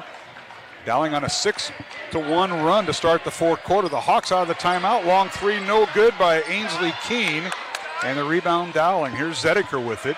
Maroons lead by 2. Dowling's largest lead was 5 points in the first half. Ankeny's largest lead was 7 points here in the second half, and that has been wiped out here, Scott. Yeah, the Maroons have just picked up their pressure on the ball and caused a couple turnovers and gone right back and attacked the basket on their end. Here's Frericks. Backdoor cut to Heller. A corner three by Moore is good. Julia Moore with a corner three, and all 7 of her points are in the second half. And Dowling is now leading by 5, their largest of the night. Yeah, that baseline drive, she stayed under control and then kicked to the open shooter because Ankeny does have to collapse on that. Hawks with the basketball. Gage, top of the key, it goes to Keene. Keene in the lane, jump stop, finds her teammate Moser. Her shot off the glass, good from the left block. Moser's first basket of the contest. That's just nice basketball right there, drawing the defense and dumping it off to your wide open teammate. 40-37, Dowling by 3. In the lane, here's Gage with a block shot as Zediker tried to force it on the left wing, or on the left lane. Rebound out to Ankeny, and I'll whistle in a blocking foul on Moore. Off the pass by Pitts. So Julia Moore will commit the foul, and that is her third. So foul trouble for Dowling. Moore with 3, Tritton with 3. For Ankeny, Shadrivan with 3. And a few others with 2. So not quite at that threshold, Scott, where fouls will be critical, but we're in the final 3.5 minutes of the fourth quarter, and coaches want their personnel on the floor. Now pull-up jumper on the inbounds play, no good by Ankeny. Maroons had the rebound, lost it out of bounds, and a good hustle that time by Savannah Gage, keeping the ball alive. Ball went off Dowling on the baseline. Yeah, and both teams are going to be in the bonus next foul. So, yeah, both teams with 16 fouls. So bonus 1-1, and now the Hawks thrown in the backcourt. And here's Gage with it. Dowling drops back to man-to-man. Gage works the left side. Can't get inside. Now picks up her dribble. Leaves it for Jax in the lane. Her shot up no good. Drew the foul, and she'll go to the line for 2. Foul will be on Dowling and Marin Heller. Her second. I think Marin could have carried her all the way to Ellie Muller, who was waiting there to challenge a shot. Help defense and the challenge shot, sure. All right, free throws coming for Ankeny. First one up and good by Carson Jax. Jax perfect on the night at 3 for 3 at the line. Sorry, Mark. Both teams are shooting the ball from the line well tonight. And what did you say? Free throw no good. So I did it once to one of the Ankeny players. Now you just did it to Jax. Now they're yelling at me. I did it to Jayla Williams earlier. 40-38, Dowling by 2. Maroons have it. Here's Frericks with it, and she travels. Near steal by Jayla Williams, and Frericks delayed and rather well, and now it's 5 versus 4, and she picked up her pivot foot and traveled. Yeah, they're just going too quickly off that. It's like they're anticipating too quickly to go. Tonight's game on Iowa Catholic Radio brought to you in part by Mercy One, the Catholic Tuition Organization, and Skeffington's Formal Wear. Mark Amadale, Scott Babinet here in Game 1. Jimmy Cataldo will join me for Game 2, the boys contest. Now, Ankeny with the ball, shot by Gage is no good, blocked by Dowling. Rebound Dowling. Here's Zedeker in the lane. Moons with the basketball, Moore with it. Wraparound pass to Muller, loses it, leaves it for Frericks for three. Good! Right in front of the Dowling bench, Lauren Frericks with her 8th point, and Dowling's lead is now 5.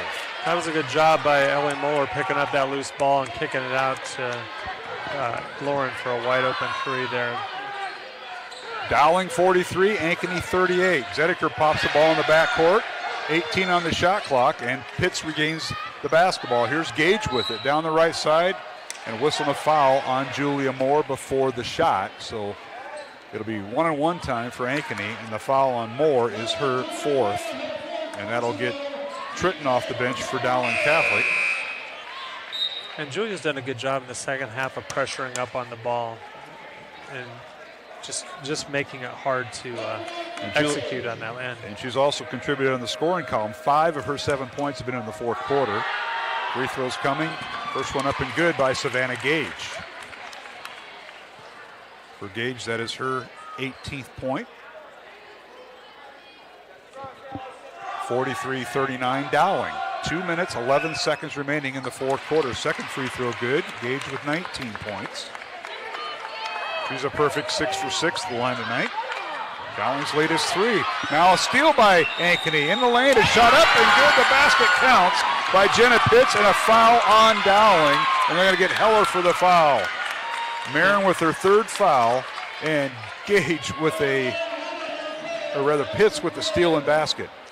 Yeah, she kind of got baited into that long pass there.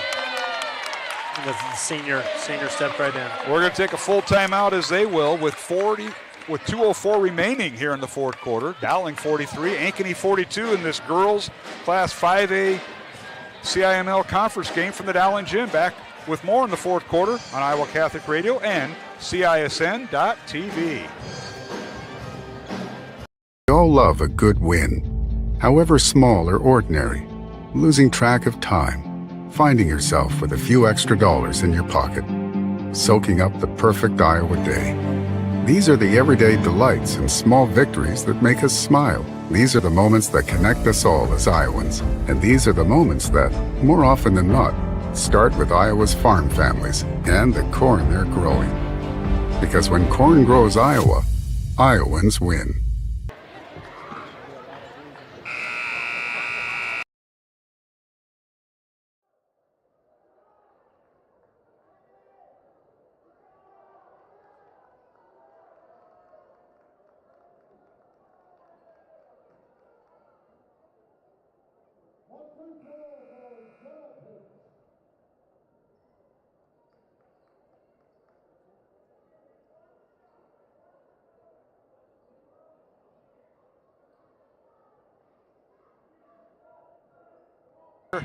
On Iowa Catholic Radio, NCISN, and the free throw is good by Pitts. She completes the traditional 3-point play, as she has 8 points tonight, and that ties the game at 43 with 2 minutes to play. Dowling and Ankeny. The Hawks ranked number 7, Dowling number 11. The Maroons now facing pressure in the backcourt, get it across the timeline, and Ankeny will now face guard Zedeker with Savannah Gage, the both leading scorers. Now Zedeker with it, leaves it for Heller. In the corner it goes to Frericks for 3, and she gets the Scott Babinet roll. How about that?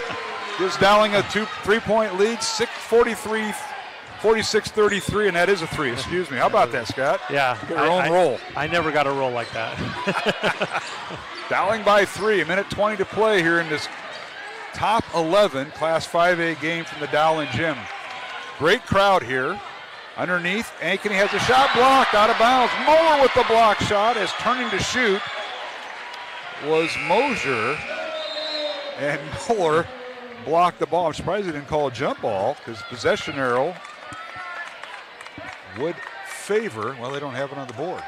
Moeller really plays that inside defense well. She just uses her length to contest the shots. All right, here's Ankeny with the basketball, and they lost it out of bounds to Jenna Pitts. She tried to go around the ball screen, and Zedeker with pretty good defense and smart defense stayed away from the foul, but enough for the ball to be turned over. To be Dowling basketball with 64 seconds remaining. Timeouts, Dowling has 3, Ankeny has 2. Team fouls, Dowling with 9. So Ankeny shooting the double bonus in the next Dowling foul. The Maroons, or rather Ankeny with 16 fouls, so Dowling will be at 1-1. Yeah, Dowling's ball pressure has made a huge difference here in the second half. Here's Moeller with it, top of the key, right side to Frerichs. Hand off to the point guard, Zedeker. Ava looking to penetrate. Now fall away jumper in the lane, good! Ava Zedeker shoots and scores, 18 points for Ava. And Dowling leads by 5 with just under 30 seconds remaining. Shot clock is off, and now we've got a whistle and a foul before the shot. It'll be 2 shots coming for Ankeny. Foul will be on Heller. So Marin with her 4th foul. Heller and Moore with 4 fouls each for Dowling. Hawks now at the free throw line. Jasmine Mosier, who has 2 points here in the 4th quarter, will have 2 shots here. First one up, good. Mosier, 6-foot senior, 60% free throw shooter on the year. I believe that's the second time she's hung in there on those screens. Second free throw by Mosier.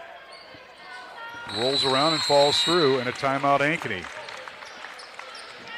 And this will be a 30-second timeout. We'll keep it here. Dowling 48, Ankeny 45, with 25 seconds to play here in the 4th quarter.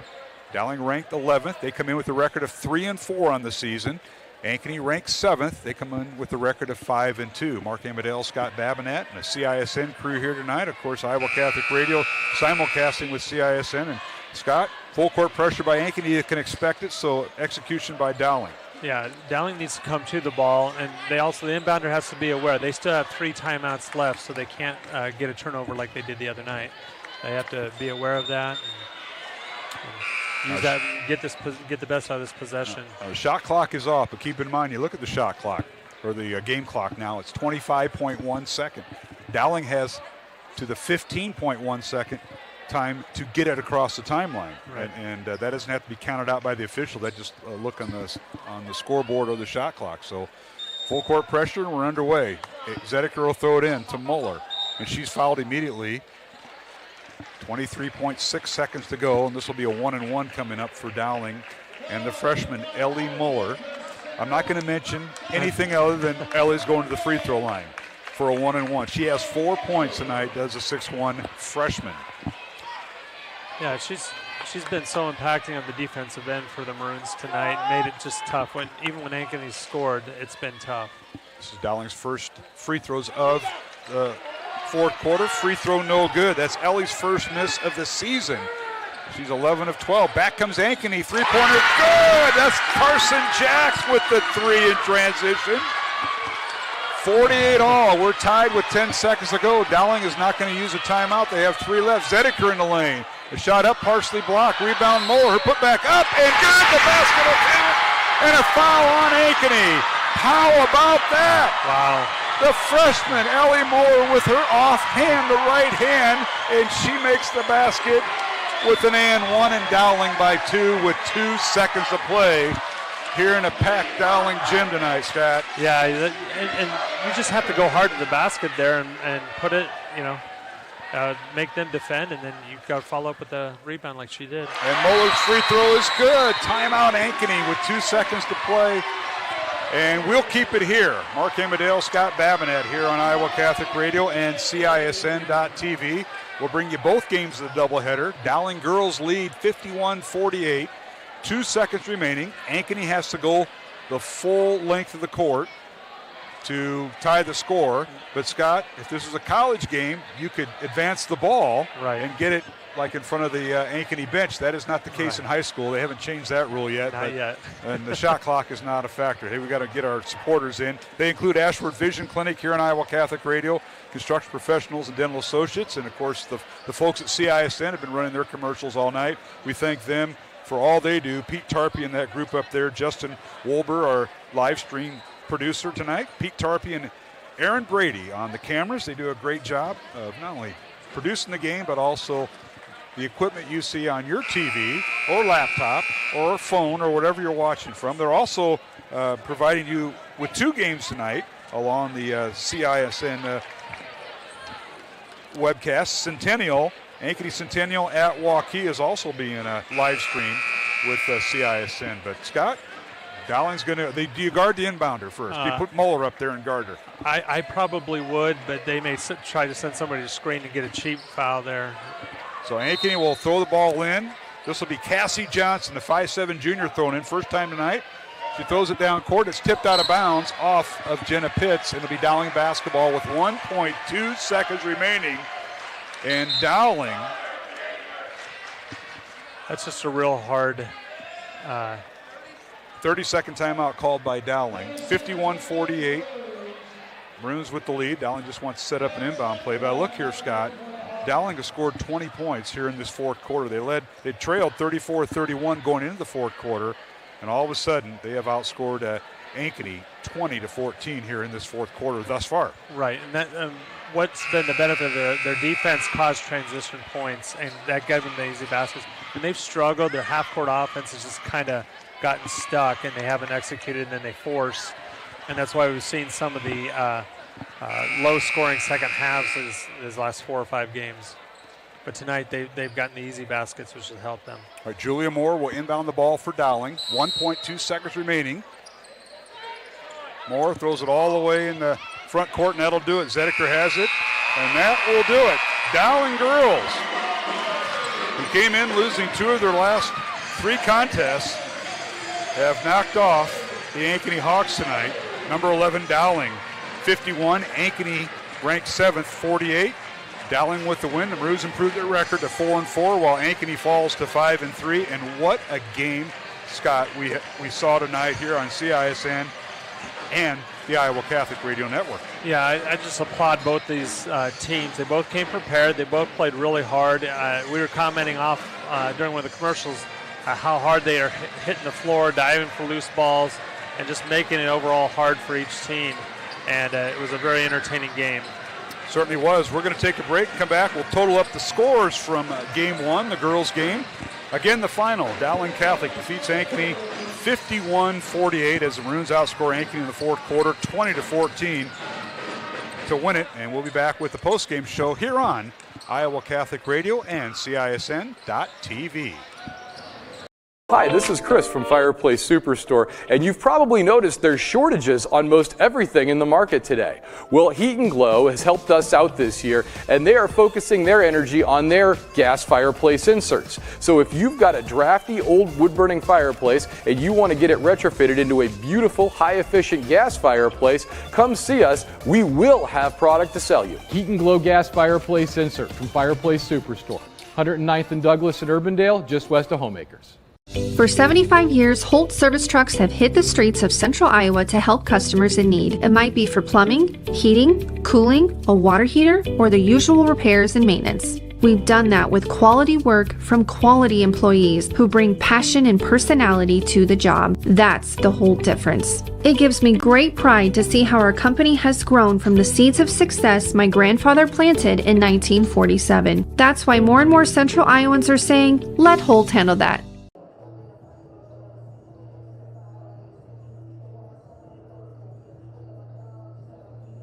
Dowling Catholic Gym. It was Dowling's home opener tonight, and the Dowling girls come away with a 51-48 win over Ankeny in game 1 of our girl-boy doubleheader. Mark Hamadale alongside Scott Babinat as we are totaling up the numbers in this contest.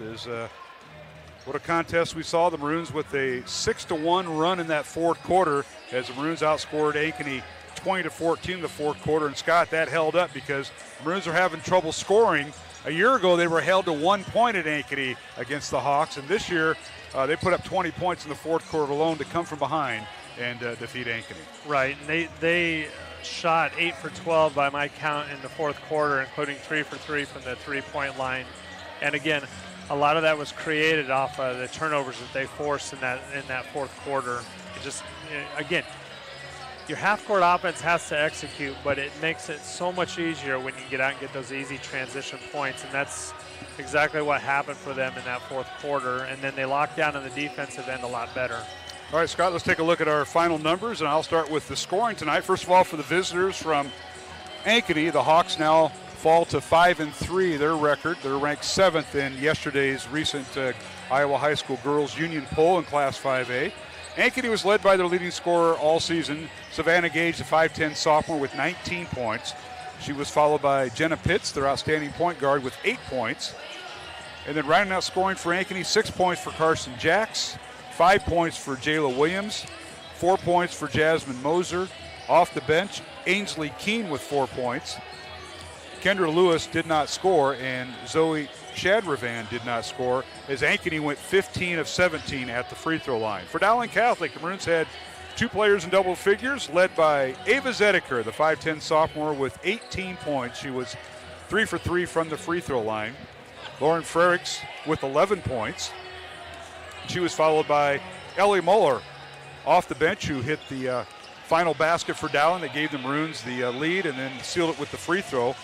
Muller with 7 points off the bench, 4 points for Marin Heller off the bench for Dowling Catholic. Ellie Olson with 2 points and Layla Trenton with 2 points, as Dowling went 9 of 11 from the free throw line. And Scott, you got to look at some of the shooting percentages and turnovers and rebounds. Yeah, for the game, Ankeny shot 16 for 38 from the field and 3 for 9 from the three-point line.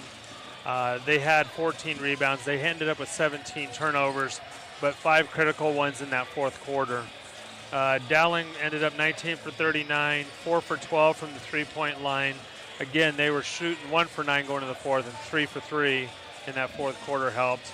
20 rebounds, 19 turnovers. So again, turnovers are still a problem for both teams, but in that fourth quarter, Dowling had 3 to Ankeny's 5.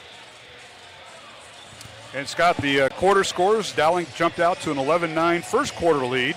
Ankeny outscored Dowling 12-8 in the second quarter. At halftime, it was Ankeny 21, Dowling 19. In the third quarter, it was the Hawks by 1, 13-12 over Dowling. So Ankeny extended their lead to 34-31 going into the fourth quarter. And in the fourth quarter, Dowling outscoring Ankeny 20-14 as Dowling wins at 51-48 in this girls' game. And Scott, I know we gotta go to get ready for the boys' game, but this is our final girl-boy doubleheader of the 2022 portion of the season. Our next broadcast as a doubleheader will be next year, January 3rd, Tuesday. We'll be in my backyard at Urbandale, Dowling and Urbandale, for a girl-boy doubleheader. Thank you for sitting in, and thanks for your perspective. Being the former coach, you're just, I just measured it 10 feet from the bench where you used to be with Coach Meyer. But they can't hear me, so. That's right. Well, appreciate it, Scott. Merry Christmas, Happy New Year to you and your family. And thanks for all you do for Iowa Catholic Radio and CISN. It's a pleasure to be here and watch these girls play.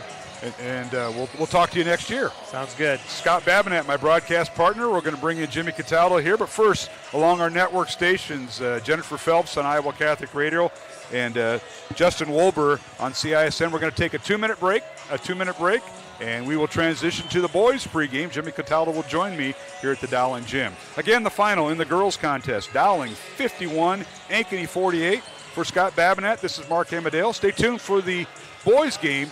We'll be back in 2 minutes with our pregame here on Iowa Catholic Radio and CISN.TV. 1,300 vehicles on WaukeeChevy.com. Schottenkirk Chevy Waukee. If we don't have it, you can build it. Newly expanded service department means we're hiring. See the openings on WaukeeChevy.com. Schottenkirk Chevy Waukee. WaukeeChevy.com. We are so much more than an energy company. We are connectors, community protectors, and clean energy leaders. We are job creators, friends and neighbors, stewards of your dollars and savings. Yes, we are so much more. We are the energy behind your everyday. And we are obsessively, relentlessly at your service.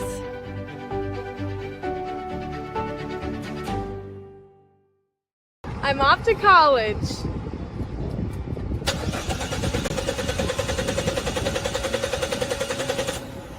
Oh, rats! Hi, Joe the Car Guy with a reminder. Before you send your kids off to school, set up an appointment with Westside Auto. We check everything from tires to belts, fluids, hoses, wipers, and lights. 44 inspection points to help prevent that oh rats moment for your students. Call us today to set up your appointment. We'll have your kids off to school saying, For the best, head west. Westside Auto. Ever have one of those awkward moments when a business disappointed you? You got ripped off? Didn't get what you expected? The Better Business Bureau can help you avoid these uncomfortable situations. BBB accredited businesses are honest, ethical, and reviewed annually by the BBB. Don't experience another awkward moment with a bad business. Trust the ones that operate with integrity. Look for the BBB seal. It's the sign of a better business. And find a better business anytime at bbb.org.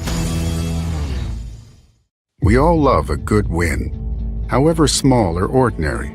Losing track of time, finding yourself with a few extra dollars in your pocket, soaking up the perfect Iowa day. These are the everyday delights and small victories that make us smile. These are the moments that connect us all as Iowans. And these are the moments that, more often than not, start with Iowa's farm families and the corn they're growing. Because when corn grows Iowa, Iowans win. Catholic Radio as we simulcast with our friends from CISN.TV. Welcome, Jimmy Cataldo. Appreciate having you here. The cameras are behind us. You quit looking over your shoulder like you're just, you know. I sort of wondered. I mean, are we on TV too? Yes, you are. Well, your voice is. That's good enough. So it's good that they don't have our faces. And correct. Only pick up our voices. And I always thank Mr. Tarpey for that. He does a great job of making sure we're not. Football season we are. A little bit more different production. But, Jimmy, what a girls' game. Can the boys top that? What a game, Dowling and Ankeny in game one. That's incredible, girls' game. I got here about halftime and watched the up-and-down battle. But watching the girls, and I had a chance to do the girls' games last year, and in their youth was so impressive.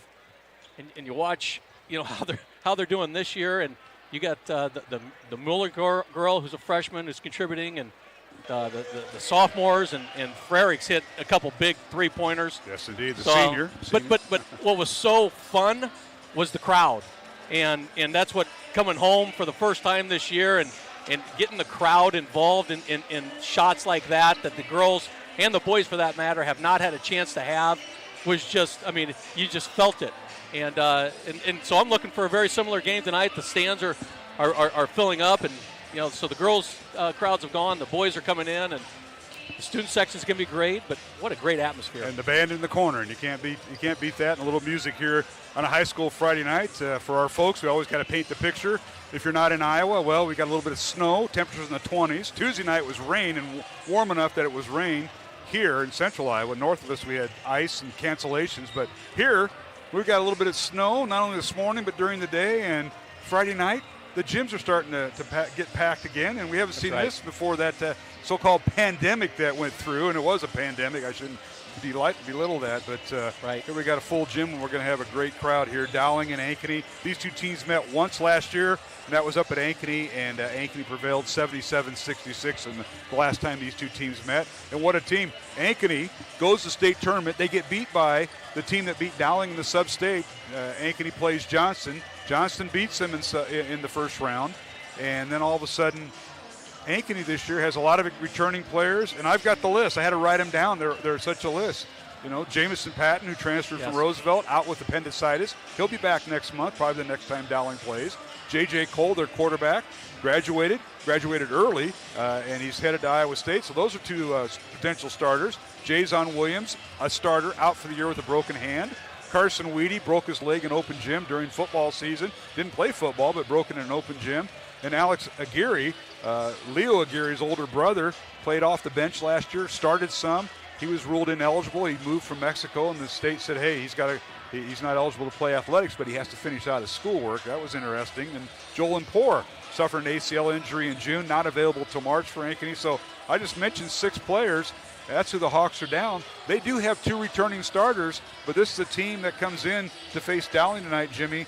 That's their record's 2-4, and this is probably one of the perfect matchups for Dowling, because the Maroons now are trying to build off their win at Southeast Polk Tuesday night. I don't think you could have said it any better. It's you're getting Ankeny at the right time, and you look at the injuries you had mentioned, their graduation to some significant starters last year certainly dismantled a lot of what they were doing, and this Ankeny program is only just a few years removed from winning the state championship. Yep. And so they certainly have a program, a culture that brings in some really good basketball players. And to your point, getting Ankeny as they're fighting through some injuries and graduation at the same time, the Maroons are trying to build some momentum to bank in those wins that you certainly want to have as the season starts strong and you get more and more opponents that you're going to see the second time around.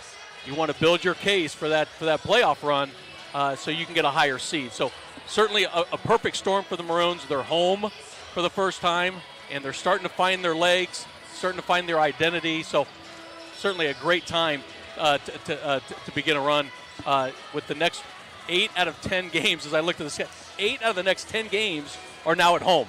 So we will charge you for your per I diem to come here. We don't have to worry about gas allowance for I love you. it. It all works out.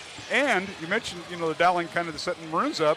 Joey Coppola will see some action tonight, and that is one thing Clay Fieldking mentioned to me when I visited with him. We did not have him on at halftime as we normally do. We were talking with Mark Reed from CTO, but he told me this morning, he says Joey Coppola will see some minutes, and that's based on what happened Monday during the JV game with his back and all that was been going on with Joey. He's missed obviously the first 5 games for Dowling, but he's going to get into the mix. And with his back, it's not so much how he plays that night, it's the next day. Well, the next day was Tuesday at Southeast Polk, and they were kind of seeing how he's going to come out, and so far so good. So he'll see some limited minutes, and that'll give Dowling some extra depth. Well, and Joey Coppola brings an added strength to this Maroons team in ball handling. We've talked a couple games throughout the years, as we were getting pressed or it was late in games where possessions were critical, ball handling became such a big part of what they were doing, and you just couldn't find that ball handler that Joey Coppola does certainly bring. And having confidence after, starting last year as a sophomore, coming in as a junior, the confidence that Joey Coppola would bring to this team is certainly well needed. And you mentioned the depth, and how deep does Coach Fieldking go? I mean, we were talking about how 7 or 8 guys are going to come out of this, but now you're looking about 10 deep, and you really don't see anybody who's a weakness to sit. So it's a good problem to have, but certainly seeing Joey in the lineup is going to be a promising thing tonight. All right, we're going to take a 1-minute break along our Iowa Catholic Radio Network stations, along with the Central Iowa Sports Network. Mark Hamadale, Jimmy Cataldo, back with starting lineups between Dowling and Ankeny. The girls' game won by Dowling, 51-48. The boys' game coming up after this 1-minute break on Iowa Catholic Radio and CISN.TV. Do you know what the best part about being a dog is? You can hear disaster before it even happens. You know what they say about disaster. Sometimes it can inspire a symphony.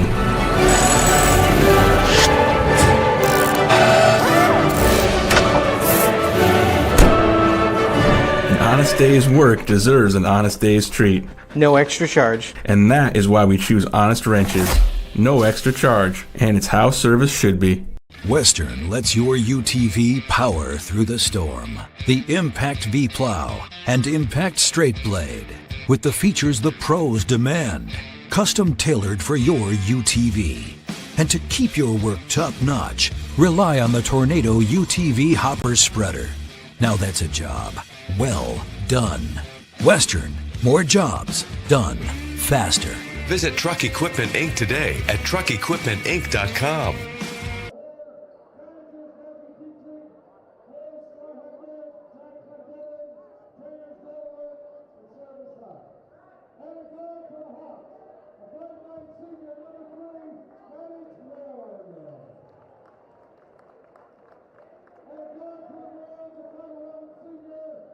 Here at the Dowling Gym. Yes, it's the home opener for the Maroons. We just saw the Dowling girls a winner tonight, 51-48 over Ankeny. Dowling boys now with their home opener. Let's take a look at the starting lineups. First of all, for the Ankeny Hawks, their head coach is Brent Carlson. Brent is in his 7th year, 84 wins, 60 losses, assisted by Nate Toby and Chris Danner. The Hawks come in with a record of 2-4, and they will start this lineup. At one guard, Maddox Ward, a 5'9 senior, averaging 7 points to award number 3. The other guard is Carson Johnson, a 5'10 junior, averaging 13 points. He is our leading scorer, wearing number 11. And the third guard is Leo Aguirre, 6'3 junior, averaging 11.5 points to award number 21. At one forward, number 25 is Cash Schulin, a 6'3 junior, averaging 4.5 points. And at center for Ankeny, Devin Akers, a 6'6 junior, averaging 5.5 points, but leads the team in rebounds, blocks, and field goal percentage. Ankeny comes in averaging 50 points on offense, give up 58 points on defense. For Dowling Catholic, Head coach is Clay Thielke in his second year, 11 wins, 18 losses, assisted by Jimmy Nahas, Zach Nicholson, and Kevin O'Hare. Maroons will start this lineup at one guard, Davis Sheck, a 5'11 senior, averaging 10 points. He'll wear number 3. The other guard is Drew Morrow, a 6'1 senior. Maroons leading scorer, averaging 13.5 points. He'll wear number 5. At one forward, Colin Clark, 6'3 senior, averaging 2.5 points, wearing number 11. Ryan Kleppy's the other forward, 6'3 junior, averaging 5.5 points, wearing number 12. And at center is Riddick Metten. Metten is a 6'4 junior, averaging 5.5 points and 5.5 rebounds, and he'll wear number 21. So Maroons come in averaging 53 points on offense, give up 65.5 points on defense. Their record is 2-3 in the CIML showdown. Jimmy Cataldo, final thoughts before they throw the ball in the air? Well, I just think the Maroons need to take advantage of being at home. There's something to say with the optics, the lighting, the vision of the basket, but certainly have a lot of fun in this environment that they have not had yet. And for Ankeny, I think everything has to go in and out of Akers. Akers sitting at 6'6", which is much taller than any of the Maroons that are on the court. So he certainly has to be the in-and-out guy and see if he can be a big mismatch against the Maroons tonight. Hawks in their road black uniforms with a white and a gold trim. Dowling in their home white uniforms. First time we've seen them this year with their maroon numbers and trim.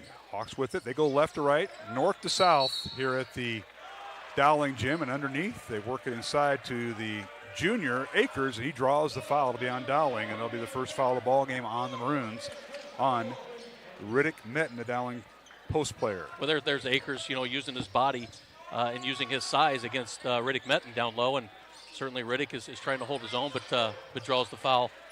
Be careful who you let sit next to you. I saw what happened at Polk the other night, and now a nice move by Aguirre, and he shoots and scores in the lane. Geary, rather, with the basket. I finally have a stat guy. You and Babanat, you guys have a stat guy. Yes, well, I do. get my stat guy tonight. He's not looking out of one eye either. That might be kind of hard. He's having some issues. Now here's Drew Morrow. Pull-up jumper good from the free throw line. Drew Morrow with the first 2 points for Dowling, so we're tied at 2. Dowling and Ankeny. Aguirre gets underway for Ankeny and Morrow for Dowling. And Dowling comes out, and right away in the second possession for Ankeny, Maroons shows zone. But certainly this zone has worked well for them over the last 3 ball games when they start implementing it. And as time goes on, they can understand the movements of it.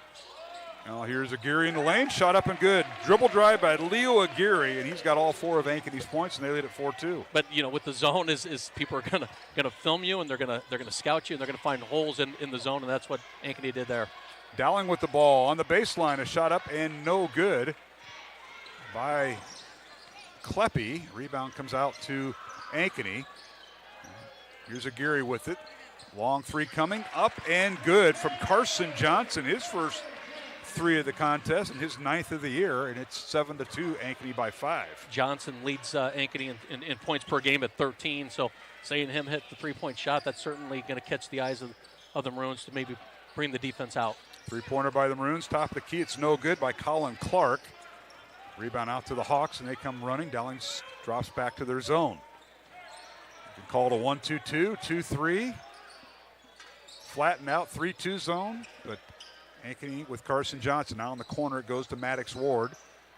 No look pass over in the corner to Cash Schoolin. Schoolin now, corner 3, up, good. Ankeny's lights out shooting. Cash Schoolin with his 5th 3 of the year gives the Hawks an 8-point lead. When you look at Ankeny's stats, they're only shooting about 32% from the 3-point arc. So 3-point shots are not bad shots at the Maroons, but if they're going to start hitting them, you're going to have to bring out your defense. Underneath, Dowling posting up Ryan Kleppy, but he couldn't get the shot off. Leaves it out. 3-pointer no good. Rebound Ankeny. Dowling cold shooting. Ankeny hot shooting. Hawks by 8. With it is Maddox Ward. Spins in the lane. No look pass in the corner to Akers. He rotates it out to Johnson for 3. It's no good. Akers with the rebound. Balls and bodies loose on the floor. And Dowling comes away with it. Heads up play by the Maroons. Colin Clark. Outlet pass to Morrow and a blocking foul on Ankeny as Morrow got loose in transition and drew the foul. Out of bounds to Dowling here, Jimmy. They'll rule a non-shooting foul. Foul will be on Carson Johnson, his first. You're going to have to take advantage of the misses and the turnovers if you're the Maroons, and get up in transition, run the court hard, and continue to get Ankeny out of their comfort zone right now. Now Morrow gets the inbounds pass. 15-footer on the baseline, no good. Rebound out to Leo Aguirre. Aguirre, a 6'3 junior. His brother would have been playing with him and this year as a senior, but was ruled ineligible as he transferred from Mexico. And he's going to play at Morningside. Now a steal by Dowling. Bad pass by Ankeny. Sheck with the steal and layup with the left hand, good. Davis Sheck shoots and scores, the second leading scorer for Dowling, and it's 10-4 Ankeny. What an outstanding coast-to-coast drive by Davis Sheck, in and out, using hard with his left hand and finishing the two. Ward for three, and it's no good. Rebound Sheck. Davis with it, and that's the key when you run that zone. If you're on the backside of that zone on defense, you can kind of pick your time if you want to steal a ball. Now Morrow's fall-away jumper no good, off the hands of Riddick Metten into the hands of Ankeny, and now here's Aguirre with it. Dowling settles into a 2-3 zone. Hawks working the perimeter. 3:45 to go first quarter. Ankeny 10, Dowling 4 here on Iowa Catholic Radio and CISN tonight. Aguirre now double team and gets a shot off the glass. Up and good. The foul on Metten. The basket will count, and Ankeny to the free throw line. That's going to be the second foul on Metten just here halfway through the first quarter. So that's going to bring Nyangi into the game and have Riddick sitting, which Riddick's shown a lot of speed and quickness at the block, but with two fouls, he's probably going to sit down for the better part of the first half. Aguirre at the free throw line. He has 6 first quarter points. Free throw up, good. Make it 7 points for Aguirre. Comes in average 11.5 points and a 47% free throw shooter, and he knocks it down. 13-4 Hawks by their largest lead of 9 right now. Dowling, long three by Sheck, no good. Tip, no good. Ball slapped around, and Clark comes away with it, and a whistle and a holding foul on Aguirre. That'll be his first foul and the second team foul on the Hawks. Aguirre is just so strong underneath that, he's not overly tall, but he has good size and good strength to certainly cause some problems down low. Dante Cataldo into the lineup for Dowling. The 6'1 junior inbounds the ball to Nyangi. His fall-away jumper, off-balance shot, really no good from the left side. Rebound Ankeny, and here's Aguirre.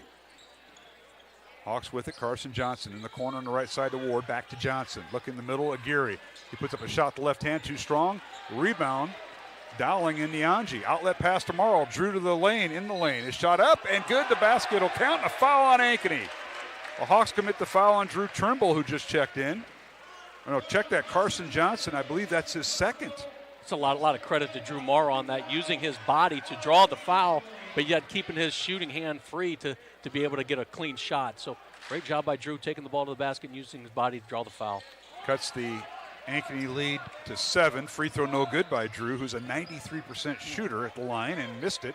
Rebound Ankeny. 13-6. Ankeny leads Dowling. Just under 3 minutes to play here in the first quarter from a packed Dowling gym on their home opener of all things. They go 6 games in the regular season and finally get the home opener. Now a steal by Morrow. Nyangi tracks it down and runs in the front court with Kleppe. Backdoor cut. Dante Cataldo loses the ball. Nyangi's shot is blocked by Akers, and the rebound Ankeny. Cataldo with the steal. Pull-up jumper. Good! Dante kind of hung back and helped out his teammates and shoots and scores. Attaboy, Dante. Hey, I'll do my own. I'll do my own criticism. I can't even enjoy this sometimes. I put my head down to do the stats, but he scored. A little out of control the first time, but stayed with it. He scored. 13-8 Ankeny. My colored commentator, Jimmy Cataldo's son, Dante Cataldo. So, folks, bear with us tonight. It's been a long year for me, but I'll get through it. 13-8, Ankeny by 5, and here's Aguirre. He's getting loose. Shot up and no good. The defense by the Maroons. Nyangi, a nice job. Rebound Dowling and Kleppe. Tomorrow. In the corner to Cataldo. Now Nyangi on the baseline. Spins, whirls, head fake, inside pivot, layup is good. Nyangi went right around Devin Akers. Well, that's twice now that they've tried to get Nyangi on the block against Akers, and it looks to be something that they're trying to do to see if they can get Akers a little bit into foul trouble. And Nyangi, great job with his body to get the shot in. Ankeny's 9-point lead down to 3. Pull-up jumper by the Hawks. Maddox Ward is no good. Ward, a 5'9 junior, misses his first shot. Rebound Dowling. Here is Morrow for 3. Top of the key, good, right over Aguirre. Drew Morrow with his 7th point. The Maroons have definitely withstand some of that flurry at the beginning that Ankeny had. Their shooting has gone a little bit cold, but the Maroons are heating up here late in the first quarter. Dowling's tied the game. Minute 10 to go in the quarter. Dowling and Ankeny. Great crowd here tonight. The Ankeny fans behind us. Dowling fans across from us. Here's Aguirre, thinks about the three, gets it over in the corner to Johnson for three, good. Leading scorer for Ankeny is Carson Johnson. That's his 6 point, 2 threes tonight for him. The Maroons have gone in and out of that zone demand and to see which one's going to work best for them as they're learning a little bit from this first quarter. Here's Dowling with the ball, and Drew Morrow on the baseline. Pull-up jumper, good. As Carson Johnson couldn't stay with him, and Drew shoots and scores. That is his 9th point. 16-15 Ankeny. Our officials tonight, Jerry Kinder, Travis Carroll, and Tyler Eason. And now a shot in the lane, partially blocked, no good, and out of bounds. And they say Dowling came down with it out of bounds. It'll be Ankeny basketball. Shot clock is off. Final 27 seconds of the first quarter here, Jimmy. Well, it'd be interesting to see how they're going to hold for this last shot. Maroons going into their man. You have a little bit of mismatch with Leo Aguirre and Dante with the size, but I think he'll use his body as best he can here. All right, Dowling will set Ryan Kleppe down at this juncture. As the Maroons now have Nick Frederickson, number 23, a 5'10 junior. Play a little free safety for the Dowling football team. Now Ankeny holding for the final shot. 10 seconds to go. Ankeny by 1. Now whistling a foul before the shot on Kleppe as Johnson takes it to the basket. And on check that on Davis Check. His first it's foul. Interesting bringing that defense all the way out to the half court when you really have no help. And seeing Joey Coppola coming in for the first time of the year and last 6 seconds. He's going to get a round of applause. This is his first varsity contest since having that back injury that sidelined the Dowling starter from last year. Joey Coppola in. Now here's Aguirre. His shot partially blocked.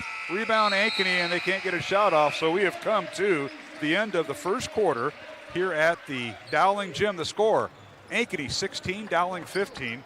And along with Jimmy Cataldo, Mark Amadale here on CISN.TV and the Iowa Catholic Radio Network.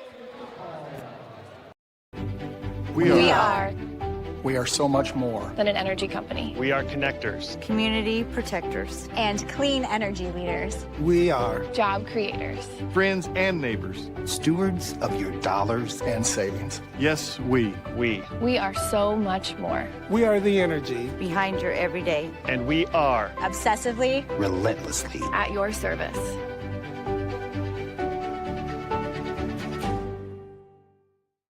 For 75 years, Holt service trucks have hit the streets of central Iowa to help customers in need. It might be for plumbing, heating, cooling, a water heater, or the usual repairs and maintenance. We've done that with quality work from quality employees who bring passion and personality to the job. That's the Holt difference. It gives me great pride to see how our company has grown from the seeds of success my grandfather planted in 1947. That's why more and more central Iowans are saying, let Holt handle that.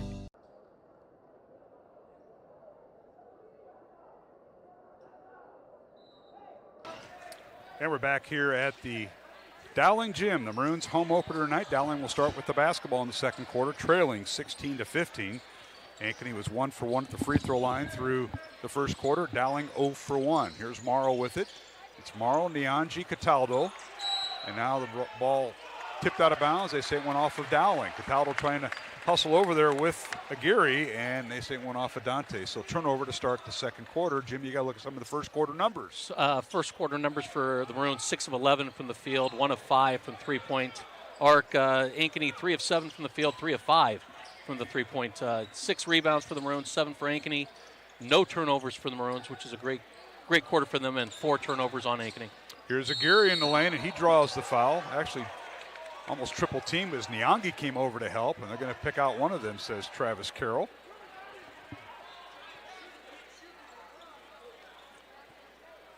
And the foul will be on Dante Cataldo.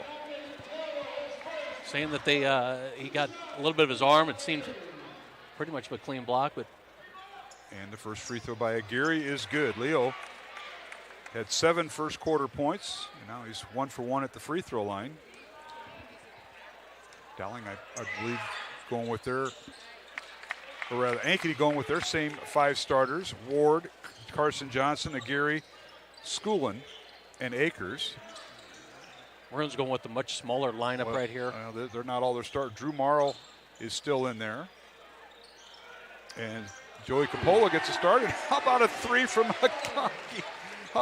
He has definitely shot his fair share this year. Hasn't really came up strong, but his first 3-point shot tonight. Nianji was for 3, and he hit a few last year. That's his first of the year. You're right. Tied at 18. Now Dowling with the steal. Here's Frericks with it. Nick, dribble handoff to Capola. Joey fakes the 3. Now down the lane. Shot with the left hand, no good. Fight for the rebound. They're going to get Nianji with the offensive loose ball foul, rather. So Andrew will pick up his first foul.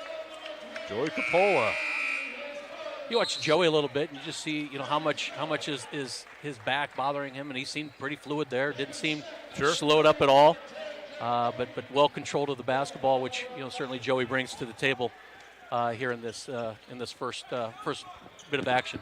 Yeah, Coach Steel King came out with one starter from the starting lineup, and that was Drew Morrow, who now will come out of the ball game. And now corner 3 up and good by Ankeny's David Akers. That's his first 3 of the night for the 6'6" junior. 4th 3-pointer for the Hawks here in short part of this game. There's Capola with his first shot up and good. Or check that, Davis Sheck coming off the screen. And yeah, that you bring out Akers, their center. If he can shoot that 3, that's a different dimension. As a ball nearly turned over by Ankeny. Davis Sheck forced the ball out of bounds. 28 seconds on the shot clock. 21-20. Ankeny by 1 here, Jimmy. Well, the Maroons will continue to go with this man-to-man defense. They went man early, changed to the zone, and they were getting beat up with the zone. So now they've gone to their man. I think this is what they like most right now in this game. Here's Schoolin with the basketball. His shot up and good. Cash Schoolin. And Coach Steel King didn't like that. Thought he traveled coming out of the dribble. But you play on. And Schoolin with the basket. 23-20. Ankeny by 3. Dowling with the ball. Frericks in the corner. This is Capola dribbling baseline. Leaves it for Odie, who just checked in for the Dowling team. Jack Odie, 6'3" senior. Runs with 13 on the shot clock. Corner 3 up and no good by Jack Odie. And a whistle and a loose ball foul on the Hawks. They're going to get Carson Johnson. If they do, that's his 3rd. Oh, that's a huge foul. That's a huge foul if you're Ankeny. That's one of your better players. Obviously leading the team in scoring and picking up his 3rd foul with 5 minutes to go in the second. He's certainly going to be sitting down here probably for the remaining part of the first half. And I gave you the laundry list of players, the 5 seniors that are not eligible for Ankeny. As Niangi gets inside and shoots and scores with the left hand. Now he's starting to finish. The foul called on the Hawks, and that'll be on Devin Akers, his first. And Niangi with his 7th point here in the first half. Just great body control. If you look at the Maroons, who have taken the ball to the basket, certainly finding a way to draw the foul, but yet having body control to have a clean shot. Free throw no good by Niangi. Rebound Ankeny. Ankeny 23, Dowling 22. Earlier tonight, the Dowling girls defeated Ankeny 51-48. And now a turnover by the Hawks. Here's Frericks with it. Nick dribbling in the front court off the Odie rebound. Now Sheck with it down the lane. Try to leave it for Frericks. The ball tipped out of bounds off of Ankeny, as we'll see a substitution now for Dowling. Ryan Kleppe in the lineup. He'll replace Nick Frericks. The sister didn't have too bad a game tonight for the Dowling girls. Tremendous. 2 big 3-point shots in that 4th quarter for Lauren Frericks. One of those home basket rim knockout 3. I call it the Scott Babinett shot. You got the shot Babinett, roll. Here's Kleppe with it in the corner. Jack Odie dribbling with it for Dowling, dribbles it outside. Ankeny stays man-to-man. We've seen zone by Dowling tonight, but they're back to man-to-man. Dribbling in the lane is Sheck, and he drew the foul out of bounds to Dowling, and the foul will be on Ankeny. The Hawks starting to wrap up. They're going to call that on number 25. Schoolin gets his first team foul, number 6 for Ankeny, so the Maroons will go tip the bonus the next time they get fouled. Now underneath, the shot blocked by Akers, as Kleppe tried to get an extra dribble in there and had the shot blocked from behind. Ankeny with the ball on the turnover. 23-22, Hawks by 1, 4.5 to go here in the first half. Halftime, we will have Dowling girls head coach Kristen Meyer and maybe someone from her staff or a player join us at halftime. Whistle and a foul on Dowling. Kleppe will pick up the foul as he was trying to guard Aguirre. Aguirre's had quite the first half. He's got 8 points to lead Ankeny. Carson Johnson with 6 points for the Hawks, but he's on the bench with 3 fouls. It's interesting to see how long Coach Stilkin goes with Joey Capola, at least initially, to see how it works. But Joey seems like he's been doing well with with his movements, so there's probably no need to take him out at this point, but possibly Drew Morrow coming in. A steal by Kleppe into the hands of Odie. Back to Kleppe on the left side. His layup is up and partially blocked by the Hawks, and Drew Trimble with the block. Rebound Ankeny. 23-22, Hawks by 1. Here's Aguirre in the lane. Gets it over in the corner to Trimble for 3. It's no good. Rebound Aguirre. Or check that. Rebound Dowling and Nyanji. And now the outlet pass to Coppola. Right side they work it. Kleppe for 3. It's off the mark. No good. Rebound Aguirre. Leal dribbles it up, and teams will reset. We've had quite a pace, but empty possessions on both ends. We've been at this score for quite some time, and now we're going to get a timeout Ankeny. And Coach Carlson, in his 7th year at Ankeny, wants a 30-second timeout. We'll keep it here. Mark Amadale alongside Jimmy Cataldo. I want to thank an Iowa Catholic Radio, Ashworth Vision Clinic, Construction Professionals, and Dental Associates. Reminder, other games going on tonight, including the ones on CISN, besides Dowling and Ankeny, as we simulcast with CISN. Ankeny Centennial at Waukee. That game, the boys' game, should be starting. Valley is at Johnston. Lincoln is at North. East at Hoover and Tumwater Roosevelt in Iowa Alliance Conference play. And Jimmy, the AP Top 10 poll comes out in Class 4A boys basketball. Waukee Northwest at number 1. Centennial at number 3, Waukee at number 4, and Indianola at number 8, some of the Central Iowa teams. The rest. Iowa City West coming in at 9, and the Maroons have Iowa City West Thursday next night. week. Yep, Thursday night we'll have the game on Iowa Catholic Radio. Early start. Next Thursday we'll have a 6:15 pregame, 6:30 tip-off. Dowling and Iowa City West. That'll be our final broadcast before the Christmas and New Year's break. All right, out of the timeout by Ankeny. They work underneath. A shot up and good. And David Akers works inside. He fouls on Dowling, and then they're going to whistle it on Drew Morrow, his first. And Akers to the line. He now has 5 points. Good inbounds play, for Ankeny. Caught Dowling off guard. Set play called by Coach Carlson, and that worked to perfection. Free throw is good, and Akers with 6 points. 26-22, Ankeny by 4. 3:20 left to go here in the second quarter from the Dowling gym. Backdoor pass stolen away by Ankeny as Sheck had his pass stolen away. Drop back to man. Now here is Akers again for 3. Top of the key this time, no good. Rebound Dowling and Colin Clark. Colin dribbles in the front court, leaves it for Morrow. He'll launch a 3. Top of the key, good! They left him alone, and Drew hits his second 3 of the night. 12 he's points. Got 12. It's a big three-pointer, especially as the Maroons were starting to lose a little bit of this of their lead. They were down 4, and big three-pointer to bring it in within 1 with 2 minutes 40 seconds. And the Maroons drop back to zone after that made 3 by Drew Morrow, cutting the Ankeny lead to 1, 26-25. Corner 3 by Ankeny, up and no good by Drew Trimble. Weak side rebound Aguirre. Hawks get a brand new shot clock. Underneath, they try to get it to Akers, thrown away by Nyanji, who's had a pretty good first half for Dowling. Certainly. Andrew with 7 points. The only negative thing he missed his free throw. And now underneath, Sheck with the scoop shot up and good. David Sheck with his 6 point. And Dowling retakes the lead. That's the Maroons' first lead of the night by 1. Again, great body control as Davis is taking the ball to the basket, much undersized, but yet keeping the ball away from the defender and finishing. Hawks with the basketball. Corner 3 up and good by Drew Trimble. That's his 6th 3 of the year. And his first points of the night. 29-27, Hawks by 2. Back and forth we go. We've had a couple of lead changes. Ankeny stays man-to-man. Morrow for 3, right wing. It's no good. And rebounded by Drew Trimble. Trimble, a 6'3 senior. What a first half. 2-point lead for Ankeny. We haven't had even close to a shot clock violation by either team. And Dowling drops back to the zone defense. Now skip pass, nicely saved by Cash Schoolin. Hawks doing the skip pass across the court, and a three-pointer up and good by Drew Trimble. That's his second 3, young man off the bench.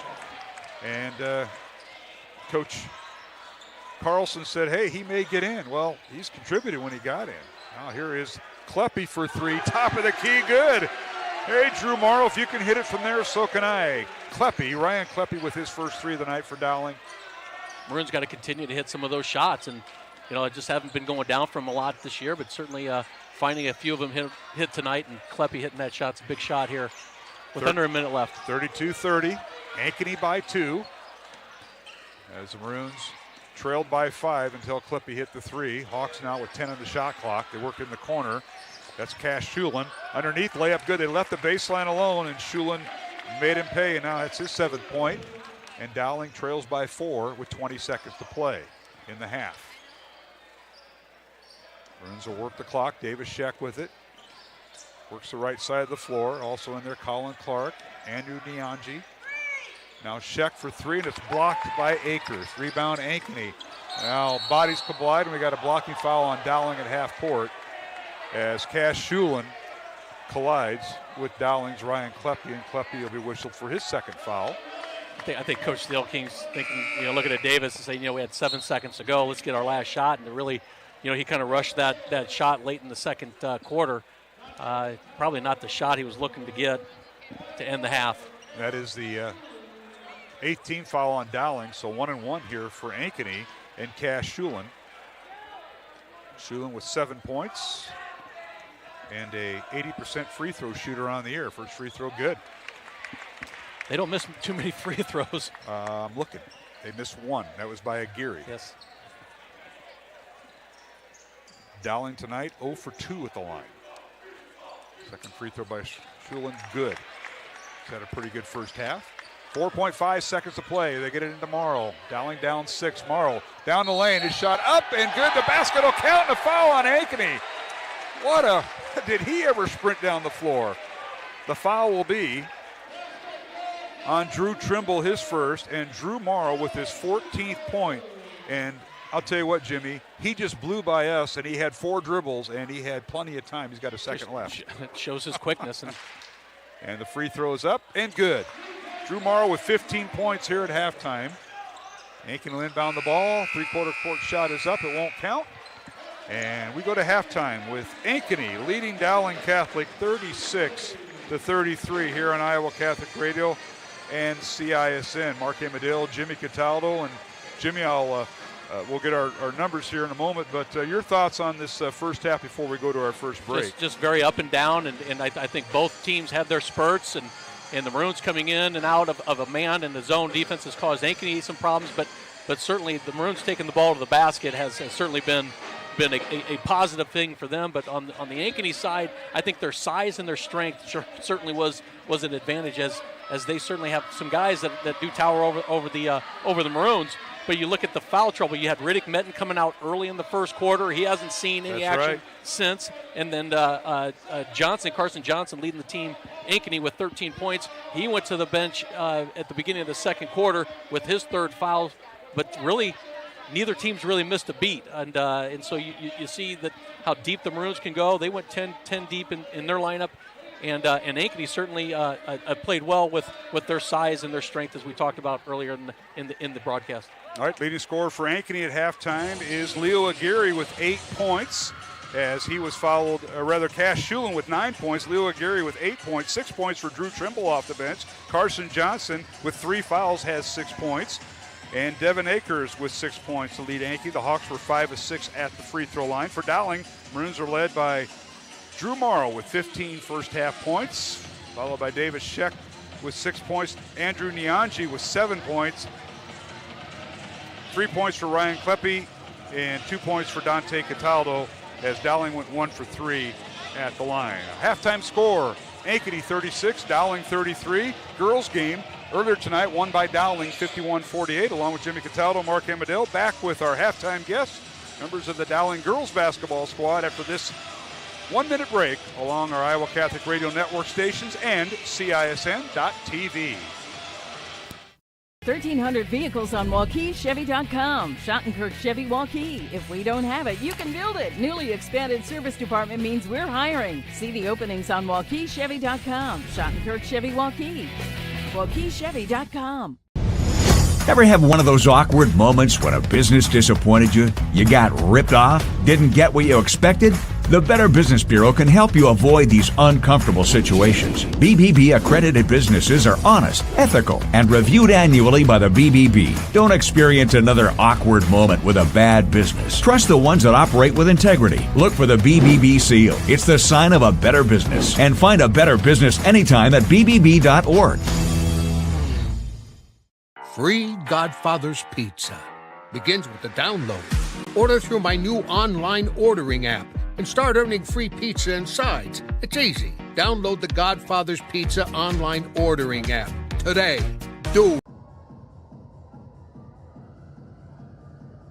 Here at the Dowling Gym tonight, Mark Amadale alongside Jimmy Cataldo for the boys contest as we are at halftime.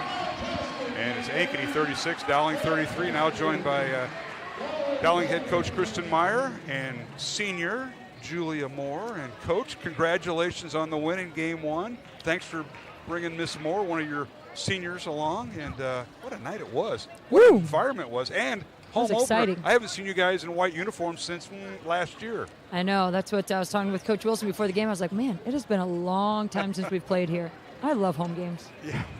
What a game it was. I mean, it seemed like you were facing that uphill battle all night. And finally, and I was talking with Scott Babinet about that, you know, the closing out at Southeast Polk Tuesday night. I know you flushed that game, forgot about it, but you had the 16-point lead at halftime, and Southeast Polk whittled away and got the win on the at home. A year ago against Ankeny, 1 point in the fourth quarter, as we're having problems with the all of a sudden it's the boys game, not the girls. Shot clock. There's the IT guy. Ooh, boy. So a year ago, 1 point against Ankeny in the fourth quarter. You lose that on the road. Tonight, it's a whole different fourth quarter. How many did we have in the fourth? 20 to 14. Wow. So what was the point of emphasis since Tuesday night's game and tonight's game with Ankeny? I think that was probably just the 1 minute little speech time I have in between the third and fourth quarter. I'm sure I had some very just great words of wisdom. That's okay. You take the company. I'm sure that was the difference, right? You take the company line. Julia Moore will fill us in, I'm sure. But congratulations, Julia. Good to see you. Senior year, hard to believe. Yes, First of all, congratulations. I know you're going to play soccer at WashU down in St. Louis, one of my favorite universities. And congratulations to that commitment. Yes, I'm super excited. But in the meantime, we have her for basketball. Yeah, we're keeping her. That's right. And what a game you had. Started out, you know, your typical defensive presence. You know, we get out of you the hustle, the hurry. But, and then the foul. So she had to sit a little bit there in the second, I think the whole second.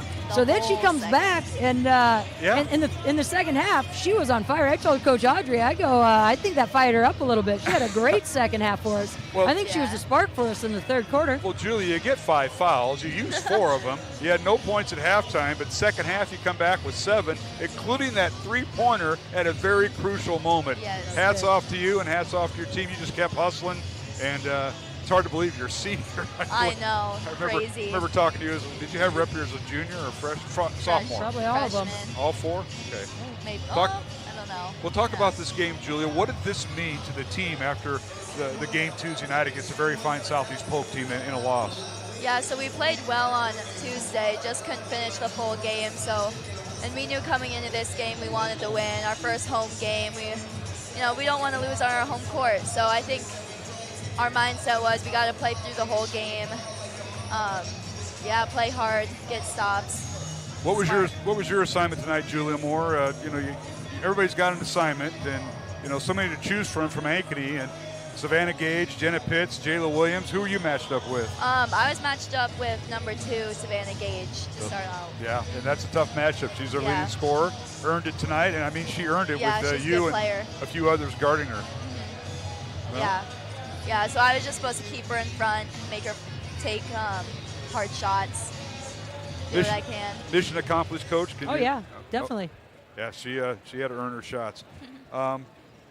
Different team tonight. They look different than Tuesday night. I mean, you had the lead Tuesday night at times, but they played with a lot more confidence, a lot more energy, and especially in the second half where they just kind of cranked it up, Coach. What are some of the things you and the coach staff did? Well, I think we got defensive stops. To be honest, we had a lot of turnovers, like a lot.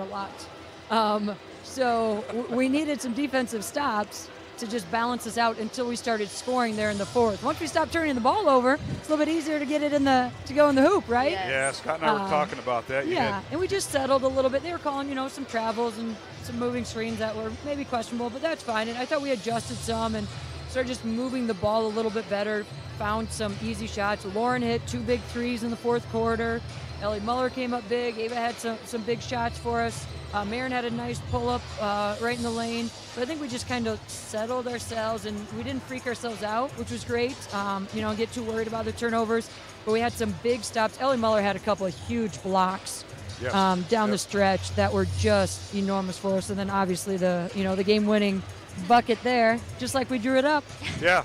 Well, usually draw plays for Ellie Muller, who's a left-handed player on the left side of the block. No, she's right-handed. Is she right-handed? Yeah. Well, she'll finish with her left. She will. She did a great job. Finished with her right. Yep. Went to the free throw line, and she just overcame missing her first free throw of the year earlier.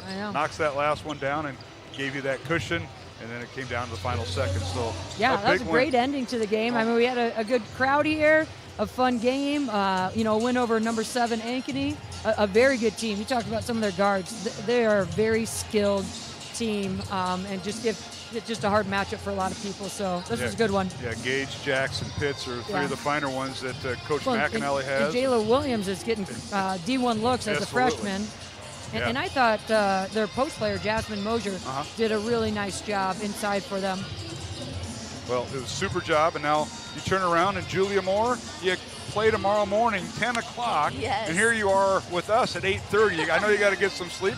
You go over to Johnston. Say hi to Coach O'Connor, would you please? Yeah, I will, of course. There. Maybe he'll let a few of us in without, making the turnstiles. But you take on a very fine Cedar Rapids Prairie team, 10 a.m. tomorrow at the Johnston Winter Classic. So how much scouting report you have on Cedar Rapids Prairie, the Prairie Hawks? Haven't gotten one yet. Coach I've Danner? got one. Where's Coach Danner? Oh, he sent it to me earlier this week. We've got it done. I printed it out, and I was like, I should give it to him. I'll just wait till the morning. Yeah. They're not going to read it tonight anyway. Go home, go to bed. Maybe we'll watch some film to fall asleep. Yeah. Let's stay here, cheer for the boys, go home, go to bed. We'll get it figured out. Well, ladies, thanks for joining us. Coach Meyer, congratulations. And thank you for bringing this young lady, Julia Moore. Hard to believe she's a senior, but Julia, thanks for joining us. Best of luck tomorrow, and Merry Christmas, Happy New Year. Thank you. You too. Yeah, thank you. Thanks. Any shout-outs before we go? Shout-outs.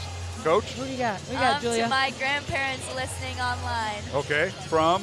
Washington in Arizona. There you go. Coach? Yeah, probably fam back in Owine. I've got a sister and her family probably down in southeast Iowa. So everyone who's listening, we appreciate you listening and tuning in. All right. Thanks for joining us here at halftime. All right, thank you. You bet. That's Kristen Meyer. Julia Moore joined us here on Iowa Catholic Radio and CISN. Mark Emmerdale, Jimmy Cataldo. Halftime, Ankeny boys leading Dowling 36-33. And we'll return after this 1-minute break on CISN and Iowa Catholic Radio.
Dowling gym is underway here in the second half, and a three-pointer up and good by Dowling Catholic, and that was Ryan Kleppe for his 6th point of the night.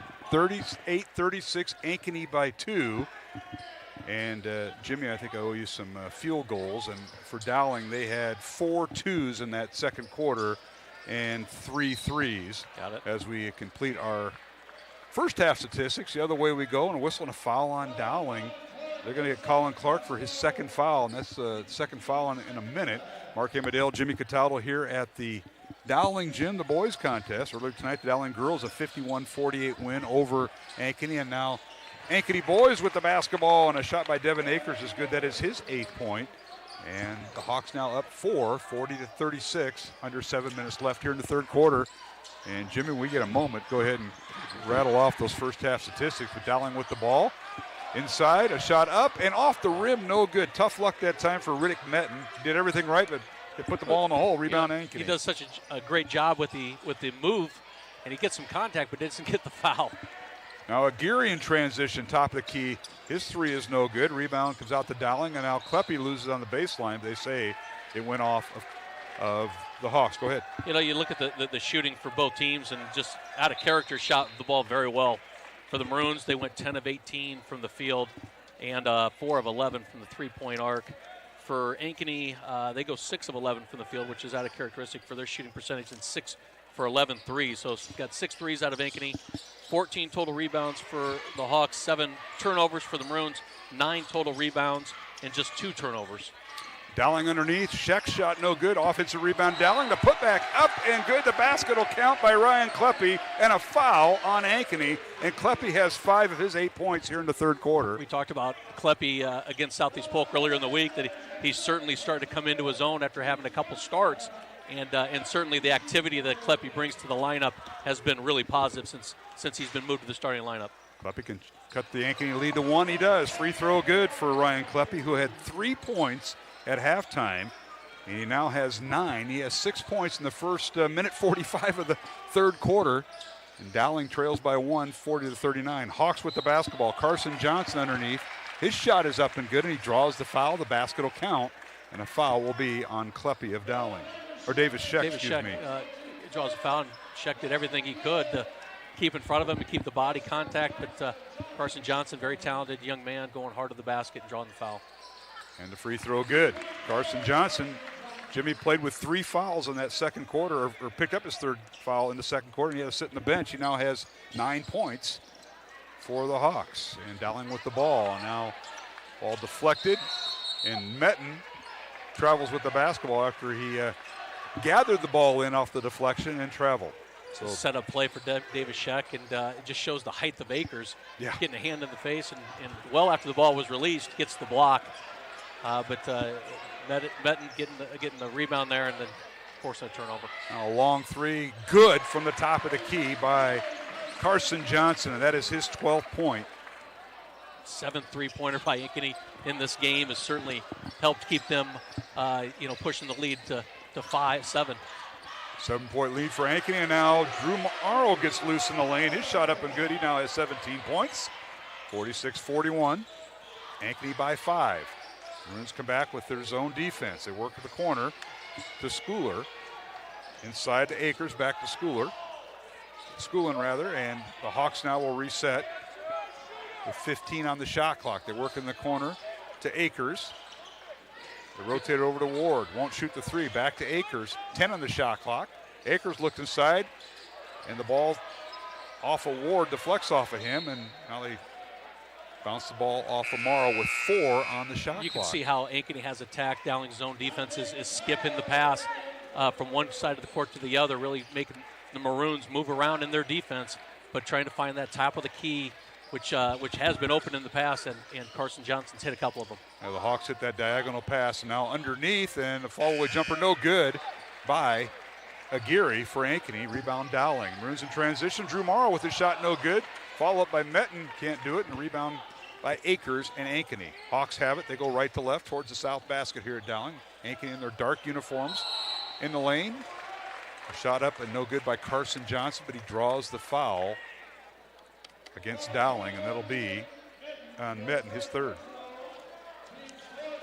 So Johnson will go to the free throw line. He's been there twice already tonight, once, and he'll get 2 free throws here. He has 12 points. The foul trouble found Riddick early in the first half, and was sitting most of this first half, and getting the 3rd foul here in the second, early in the second half. He's probably going to find his way, and he is finding his way to the bench.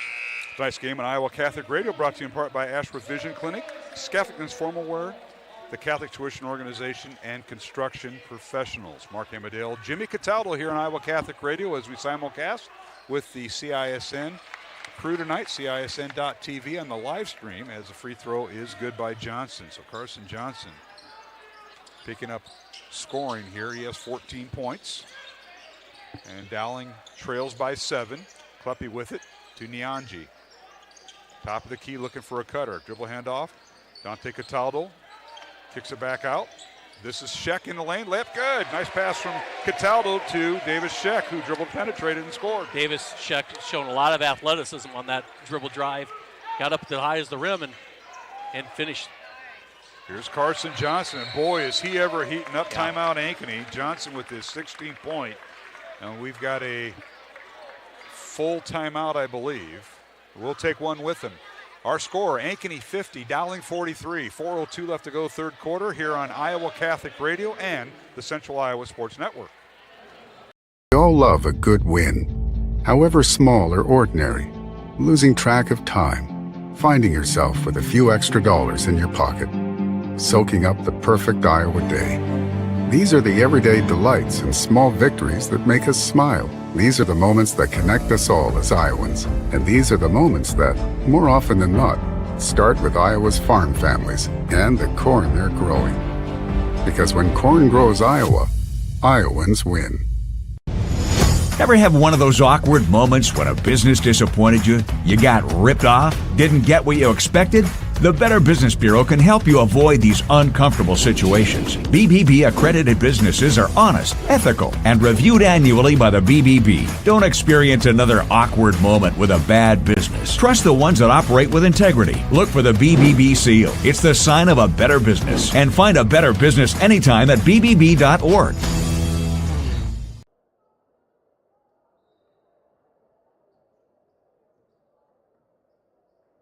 To the Dowling Gym, Mark Amadale, Jimmy Cataldo here on Iowa Catholic Radio and CISN as we simulcast tonight's girls and boys basketball doubleheader from Dowling's home opener.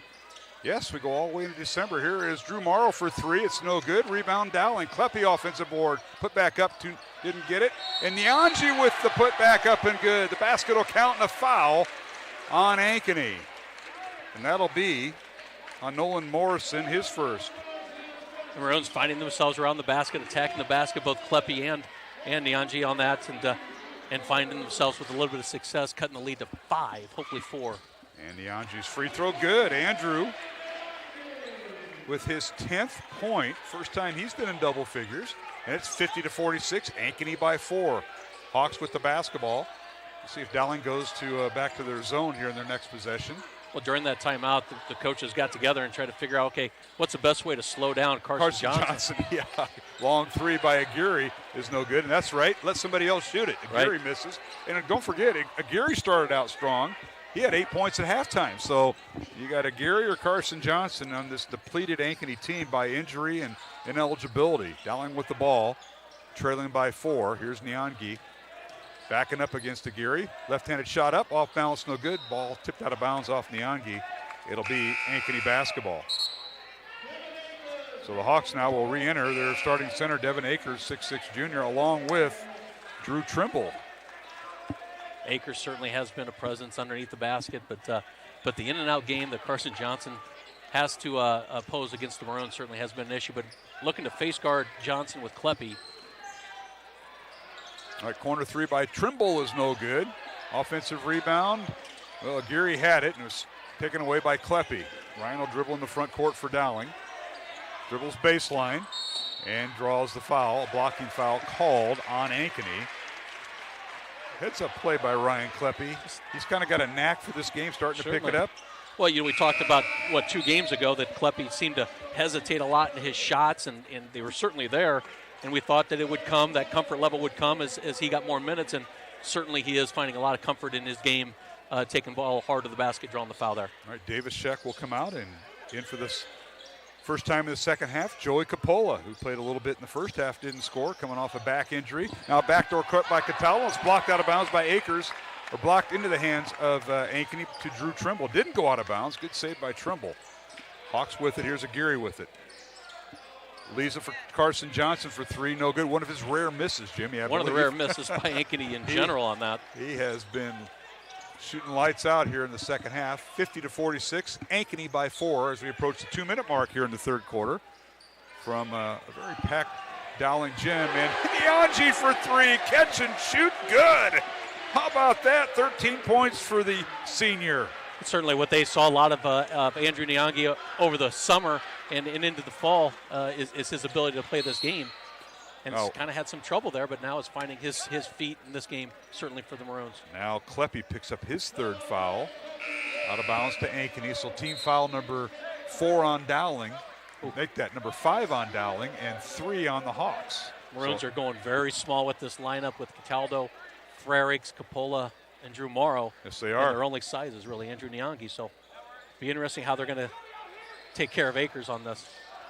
Hawks inbound the ball as they get it to Carson Johnson. Johnson leading Ankeny in scoring with 16 points. Now finds Maddox Ward. Fall away 3 in front of the Ankeny bench. No good. Ball slapped around, and Maddox Ward gets his own rebound.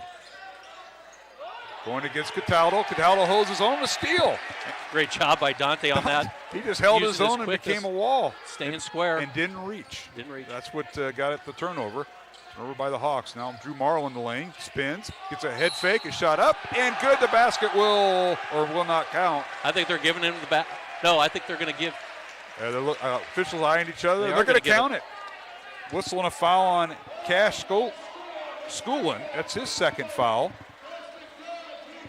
And Drew Morrow with an up and under and up scores his 19th point. Now we go to the free throw line for an and one. Make it 20. The Maroons have quietly cut into this lead by Ankeny and has quietly taken the lead here late in the third quarter. Maroons up 2 with a minute 15 left. This is Southeast Polk all over again. Dowling trailed at halftime. Kind of back and forth in the third quarter. Took the lead late. And Dowling with a 2-point lead, as you mentioned, Jimmy. Now underneath, and that is Aguirre with the shot up and good. Leo with his first basket for Ankeny in the second half. That's his 10th point. And the foul is on Andrew Nyanji. It's a little bit of the mismatch that Leo Aguirre presents. He's such a strong body. And backed in Dante down to the block and just couldn't get around him and completed the and one. And the free throw, no good by Aguirre. One of the few misses. Well, he's 2 for 4 tonight at the line. He has 10 points. And 1 minute left to go here in the third quarter. 52 all, Dowling and Ankeny. Girls game came down to the final moment. So does the boys, it looks like. Aguirre underneath, and he has the ball taken away from him. Stolen away by Maddox Ward. Ward can't get off a shot. He'll leave it for Akers. Now to Ward, little two-person game on the right side. Now Schoolin in the lane, his shot up and good. The basket will count, and a foul on Drew Morrow of Dowling. That'll be Drew's second, and Schoolin with a nice move. That's his 11th point. Ankeny's just meeting Dowling's physicality, taking the ball hard to the basket as the Maroons are trying to use their body and their strength to keep position. They're losing that battle as they are taking it to the basket. And Schoolin's free throw, no good. All of a sudden, Ankeny going ice cold at the line. They missed their last 2 free throws. Rebound Dowling. Frericks in the lane to Morrow. Out to Nyanji. Fakes the 3. Now goes down the lane. Layup with the right hand. Good. He went right around the junior, Devin Akers, and Nyanji with his 15th point. That's a career high. Well, Andrew's ability to make the 3-point basket has really brought Akers away from the lane, which allowed him to open up that dribble drive. Shot clock is turned off. 10 seconds remaining here in the third quarter. Tied at 54 with the basketball. Carson Johnson in the lane. Goes against Nyanji. He puts it off the glass. Good. Impressive take by Johnson. Drawing some body, some contact, not getting the foul, but yet finishing the layup by Johnson with 18 points through 3 quarters. Wow. And we've come to the end of 3 quarters of play with the score. Ankeny 56, Dowling 54 in the CIML matchup here at the Dowling Gym. We'll return with the fourth quarter alongside Jimmy Cataldo, Mark Amadale here on the Iowa Catholic Radio Network and CISN.TV. Hi, this is Chris from Fireplace Superstore, and you've probably noticed there's shortages on most everything in the market today. Well, Heat and Glow has helped us out this year, and they are focusing their energy on their gas fireplace inserts. So if you've got a drafty old wood-burning fireplace and you want to get it retrofitted into a beautiful, high-efficient gas fireplace, come see us. We will have product to sell you. Heat and Glow gas fireplace insert from Fireplace Superstore, 109th and Douglas in Urbandale, just west of Homeacres. For 75 years, Holt service trucks have hit the streets of central Iowa to help customers in need. It might be for plumbing, heating, cooling, a water heater, or the usual repairs and maintenance. We've done that with quality work from quality employees who bring passion and personality to the job. That's the Holt difference. It gives me great pride to see how our company has grown from the seeds of success my grandfather planted in 1947. That's why more and more central Iowans are saying, let Holt handle that. Back here at the Dowling gym underway in the fourth quarter. The Maroons working inside, and a shot up and no good by Davis Sheck, but he was fouled, and the foul will be on Cash Schoolin, and that'll be his third foul.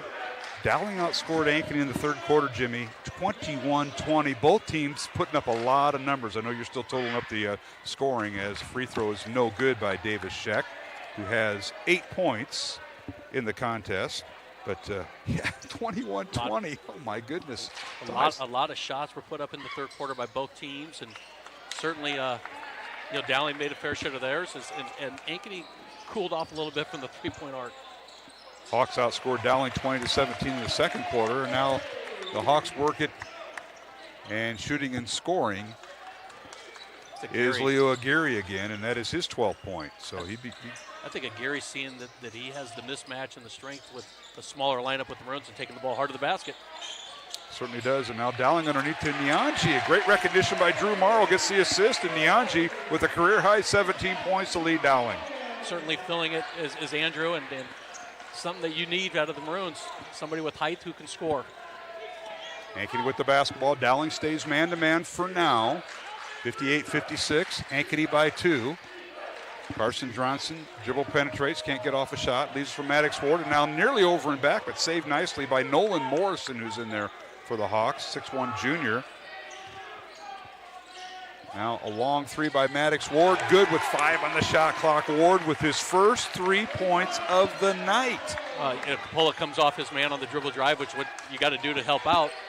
And you don't expect the guy you're guarding to make a shot 5-6 feet away from the three-point line. Hawks by 5, 61-56. 6.5 minutes left to go, fourth quarter. Mark Amadeo, Jimmy Cataldo. Dowling with the basketball. Davis Sheck to Drew Morrow. Andrew Nyanji steps on the base sideline. Actually, Ankeny with this near steal, and Nolan Morrison stepping on the sideline in front of the Dowling student section over there. Out of bounds to Dowling, and now we got changes. Nyanji, Cataldo, and Morrow check out for the Maroons. Clark will check back in. Davis Sheck, Joey Capola also in there. Kleppy came in. Kleppy with 3 fouls re-enters. And then Metten re-enters with 3 fouls. Riddick Metten. So this is, Maroons figure they're going to get the most out of them until they get their 4th foul, and then they'll do the substitution pattern. Here's Metten with it. Leaves it for Kleppy. Ryan down the lane with the left side. Off-balance shot, no good. Fight for the rebound and cleared out of there by Ankeny and Cash Schulin. Hawks in transition. Here's Aguirre. Aguirre guarded by Sheck, and they're going to get Sheck for a reaching foul. And that's a mismatch in its own right. Sheck at 5'11" against 6'3" Geary. It's just that, the switching that the Maroons man-to-man defense has, you're going to find many different mismatches, and that's where you found that. That's why Dowling's zone defense has been so good for them. So Aguirre, ability to keep those mismatches away. At the free throw line. First free throw is good. We'll get one more. 13 points for Aguirre. That is team foul number 5, or rather number 8 on Dowling. 5 team fouls on the Hawks. Timeouts. Dowling has all 5 of theirs remaining. Ankeny with 3. Second free throw is no good. Aguirre tonight 3 of 6 at the line. Rebound out to Dowling. Maroons trail by 6. There's Sheck with it in the lane. An up and under. Shot up, no good. Tip, no good. And a rebound out to Ankeny and Schoolin. One of those baskets certainly needed to convert on, and Sheck came up a little bit short. There's Carson Johnson laid, nearly tied up by Kleppy. It's stolen away by Dowling and Capola. Here's Joey Capola. the junior, in the lineup to Kleppe. Kleppe picks up his dribble, gets it to Metten, and Dowling will reset. 20 on the shot clock. Capola right side on the baseline, and he's cut off and fouled by Maddox Ward, and that'll be his second. Out of bounds to Dowling. Team foul number, I believe, 6 on Ankeny. You watch Joey Capola move out there, and you can see some of those subtle, quick moves. Throws a little bit of a nerve wrench into his back, and so he's going to go to the bench. I think Coach Steele King sees a little bit of that as well. Here's Kleppe with it on the inbounds play. Dowling with brand new shot clock. Here's Drew Morrow back in the lineup. In the lane, layup no good, and rebounded by Ankeny and Akers. The other way we go, and we've got, that's a warning on Coach Steele King. It's not a technical foul, just saying, hey. So don't you be doing anything there, Dad. I never got warned. I mean, you sit in the press box during football games. There's so many penalties that were thrown against me, and not one time have I warned. You've never earned one of them, I'm sure. Yeah. All right. Just a warning on Coach Steele King, and we play on. Ankeny with the basketball, 20 on the shot clock. Geary for 3, in and out, no good. Offensive rebound, Schoolin. He's played a pretty good second half. Dowling comes away with it. Nyanji with it in the front court to Sheck. Davis with it. Dowling will set their offense. Now Kleppe wants to drive baseline, can't, gets it out to Clark. Now they work it to Nyanji on the baseline. Out to Kleppe for 3, up and in and out, no good. And a rebound, Ankeny and Devin Akers. Both teams have gone a little bit cold here in the fourth quarter, and empty possessions. Certainly some baskets that both teams are missing out there. Empty possessions, and if you're behind, that's even more prevalent. Ankeny's going to run the shot clock down. 4:15 to go, fourth quarter. Ankeny 62, Dowling 56 on Iowa Catholic Radio and CISN as we simulcast our radio with their live stream tonight. Glad you could join us along the network. Now Ankeny with the ball, and this is Carson Johnson. The lane is shot up and good. They're going to wave it off. A charging foul called on Carson Johnson, and who was the man on the spot there for Dowling? Nyangi. Nyangi held his own. Looked like Carson got a little bit off to the side, but Andrew Nyangi got squared up enough to call the charge, get the charge. All right, timeout on the floor by Dowling, so we will take it with them. A full timeout. Our score, 62-56. Ankeny leads Dowling here at the Dowling Gym with just under 4 minutes to play in the fourth quarter. Back in 1 minute on the Iowa Catholic Radio Network and CISN.TV. We all love a good win, however small or ordinary. Losing track of time, finding yourself with a few extra dollars in your pocket, soaking up the perfect Iowa day. These are the everyday delights and small victories that make us smile. These are the moments that connect us all as Iowans. And these are the moments that, more often than not, start with Iowa's farm families and the corn they're growing. Because when corn grows Iowa, Iowans win.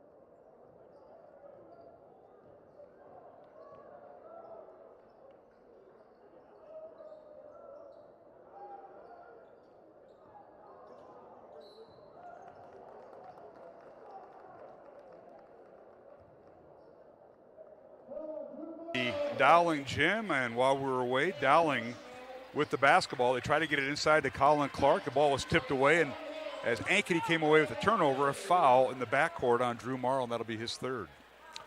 Morrow sitting with 3 fouls, Sheck with 3 fouls, Kleppe with 3 fouls.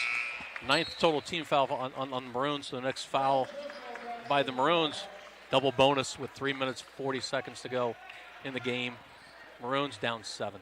14 points now for Leo Aguirre. He was the one that was fouled, and he makes both free throws, so 15 points for Leo. Ankeny's lead is now 8. 64-56.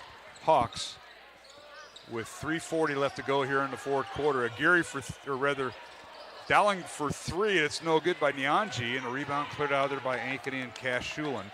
And I've called his name a lot here in the second half. Strulin, kind of quiet in that first half, but he has come to play for the Hawks. Now an illegal screen called on Strulin. Just as I give him credit, he commits the illegal screen. It just shows you how good you are with your, some of the things that you say and do, and what comes back to bite you. Keep saying it, Mark. Well, I have my brother is up in Ankeny, so he gets all the grief and the things that I say, they'll come through him. Dowling inbounds the ball and they throw it away. Trimble picks up a turnover and a timeout called by Ankeny. This will be a full one, so we'll take it with them. 3:15 left to go here in the fourth quarter. Ankeny 64, Dowling 56. The Hawks will have the basketball when we return here on the Iowa Catholic Radio Network and CISN.TV. Do you know what the best part about being a dog is? You can hear disaster before it even happens. You know what they say about disaster? Sometimes it can inspire a symphony.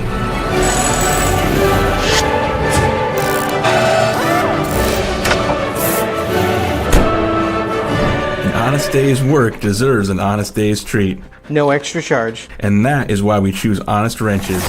No extra charge. And it's how service should be. Western lets your UTV power through the storm. The Impact V Plow and Impact Straight Blade. With the features the pros demand. Custom tailored for your UTV.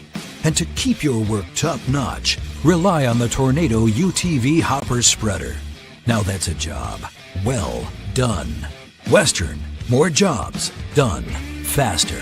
Visit Truck Equipment Inc. today at truckequipmentinc.com.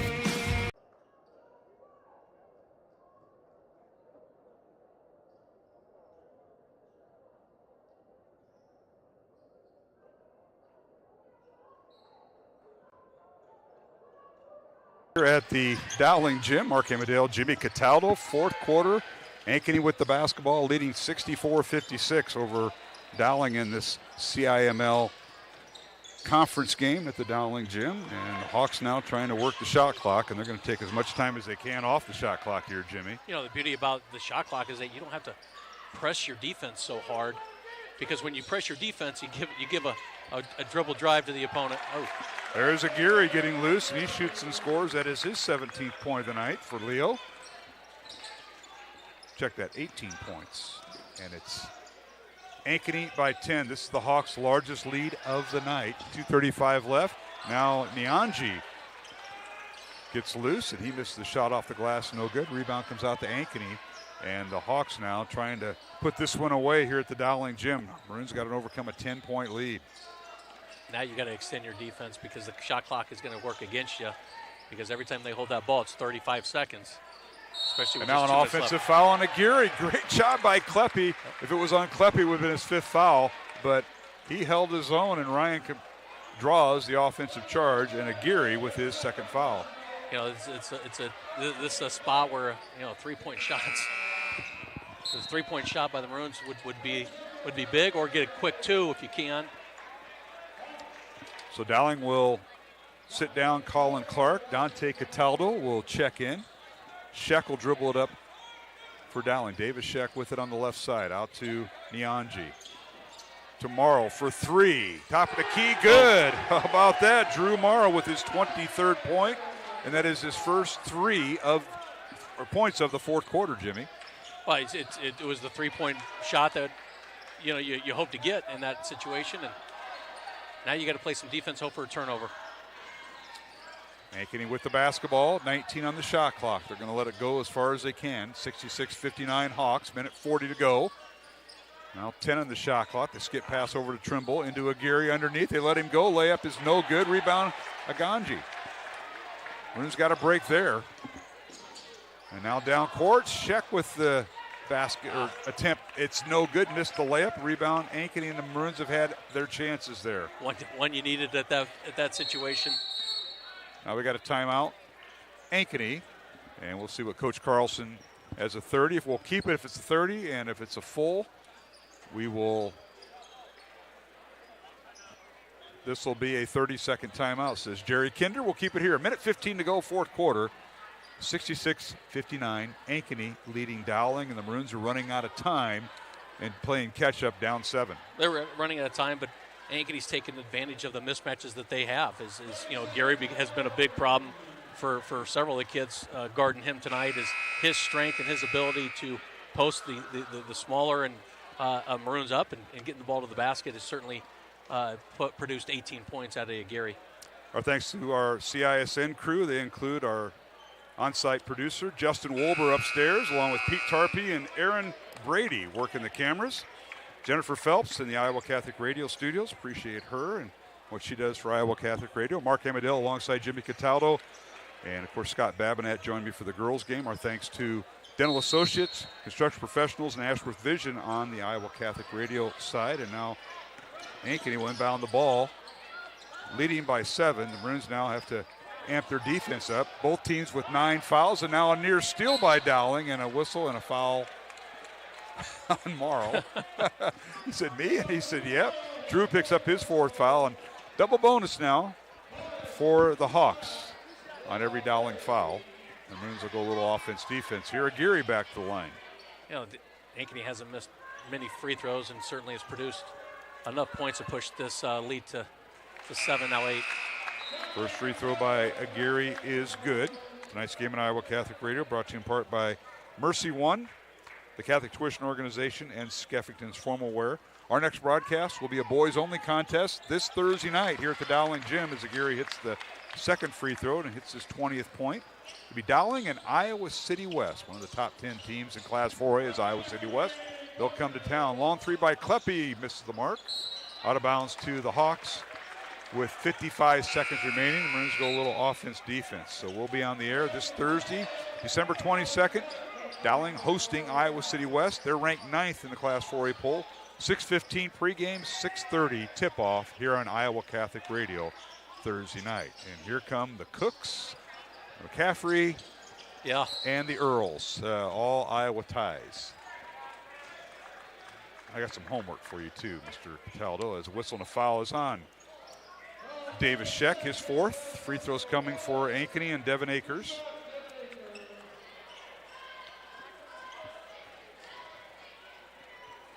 And Ankeny gets a much-needed win as free throw is good by Akers. He now has 9 points. Akers just a 59, that's not right, 75% free throw shooter. There's a look at, that's yours to keep. It's like, you don't work. I mean, I hope the director of the election office knows. I like using colors because I know you figure out stuff. I see your color-coded codes. Now Morrow has the ball underneath. Shot up a guy. I'm just giving you some help for Thursday night. I know you're looking for work, and I figured I'd help you out a little bit. One thing you got to appreciate, and I've talked about, is the research I do. I have a lot of time on my hands right now to do research, and I come well prepared. That looks like note cards from grade school. We have to do more than 5 minutes of pregame. Free throw. You see how much time they gave us? We got to do post-game girls, and then a 2-minute break, and then we come back with our pregame. We get 7 minutes, of which you get a minute. So, Morrow's free throw is no good. Trying to help you out. He has 23 points tonight. Dowling's record will fall to 2-4. Free throw good. I mean, it's a 10-point game with 43 seconds, and I mean, you're already calling this a loss. Well, my goodness. It's not. But thank it's God 10. you're not in the press box during football because, Mike, that's taboo. We don't say that. We fight to the end. See your son's friends over there? Yeah. What number is he tonight? He's wearing number 2. They're all leaving. Yeah. But I give it up to the Maroons. Their first home game in the entire season. Great crowd on a Friday night. What an atmosphere. Absolutely. Started out with the girls' game, and a lot of students were just in the whole student section. I mean, you wonder what's going on outside. You gotta get their cars brushed off. Back in the day when the student section cleared out, there was something going on. So I don't think that's going on. I think they're just. I think they maybe they said dollar pizza. Well, they might be going to our good friend here in the concession stand. Right. He might be giving it away. Now the Hawks move the ball down court, and a layup up and good by Cass Schoolin. What a great pass that time by Ankeny. Schoolin with his 13th point. And it's 72-60. And Nyanji for 3, and it's good. 20 points for Andrew. That's his 3rd 3 of the night. 72-63. Ankeny by 9, 27 seconds. And now a quick foul by Dowling. And free throws coming for the Hawks in Maddox Ward. It'd be interesting how many, when we tally all these up, what Ankeny did at the free throw line. It seems like they've spent most of the second half at the free throw line. Well, they were 8 of 11 at the line. First free throw good by Ward. He has 4 points tonight. They were 8 of 11 going into the fourth quarter. And this will be their 10th attempt. Free throw good by Ward. He has 5 points, and they've missed 2. So they're 8 out of 10. So they're 16 out of 21 tonight. In the lane, Marl's free throw, or Marl's layup, no good. Tipped by Niangi, no good. Outlet pass and a slam dunk. No, misses the slam dunk as Ankeny, and Cash Schoolin, and a whistle and a foul on the Hawks. This will be on Aguirre. That'll be his third, and free throws coming for Davis Sheck. Keep going to the line, my friend. Well, Davis is sitting there, and Schoolin's hanging on the rim, and Aguirre comes out of nowhere. And they're all looking lucky he didn't get a technical foul, but he was protecting himself from the contact, so that's legal as long as you don't pull yourself up on the rim, and that's automatic technical foul. And you would know a whole lot about that, I'm sure, I right? do. Pulling yourself up at the rim. And we had a backyard hoop that a few of your friends came over, and I showed them how to do it. I don't think First you've free seen throw the good. rim jumping off a chair. But that's okay. Folks like us. Both free throws good by Sheck. I'm going to ask Babinette if he can do both games now. 74-65, Ankeny by 9 with 10 seconds to go, and that'll do it. Congratulations to head coach Brant Carlson. The Hawks now snap a 2-game losing streak. They improve their record to 3-4. Dowling's record falls to 2-4, and it's 74-65, the final. Ankeny over Dowling. And the Hawks split a doubleheader here at the Dowling gym. Dowling girls ranked 11th, defeated number 7 Ankeny 51-48 in game 1. And in game 2, it was Ankeny boys defeating Dowling 74-65 alongside Jimmy Cataldo, Mark Amadale. Jimmy, we'll let you kind of summarize. Use some of these notes to summarize, and I'll use a lot total. of notes, but just kind of what you see. You come into this game and you had to feel very good if you were the Maroons. We talked about it in pregame is with the injuries and the graduation that Ankeny had. They were a very beatable team tonight, but where the Maroons, fell short is in the physicality of the game. When you look defensively, and when you look at Aguirre and you look at Akers, certainly their presence around the lane and in the lane certainly caused problems for the Maroons. And then Carson Johnson hitting fire in the second half really started to break the game wide open, and the Maroons held out as well as they could. But those are two areas, I think, when you look at the tape where the Maroons say, you know what, we got to get tougher, certainly are in and around the lane, and certainly do a better job covering the three-point line. No question about it. And Ankeny tonight had 3 players in double figures, led by Leo Aguirre with 20 points, Carson Johnson with 18, and Cash Schoolin, 6'3 junior, got the start with 13 points.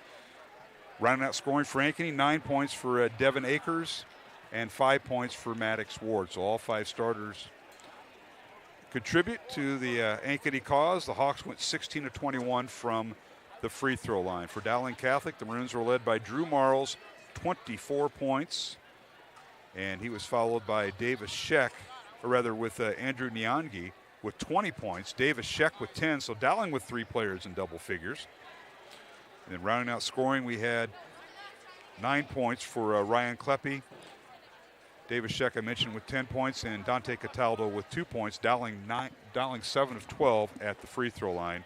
And the final, once again, Ankeny 74, Dowling 65. We'll total up the statistics with Jimmy Cataldo. When we return, we'll take a 1-minute break and come back with final thoughts from the Dowling gym tonight. And again, Ankeny boys defeat Dowling 74-65 here at Dowling. And we'll take a break, come back with our postgame show here on Iowa Catholic Radio and CISN.TV. We are We are so much more than an energy company. We are connectors, community protectors, and clean energy leaders. We are job creators, friends and neighbors, stewards of your dollars and savings. Yes, we. We are so much more. We are the energy behind your everyday. And we are obsessively, relentlessly at your service.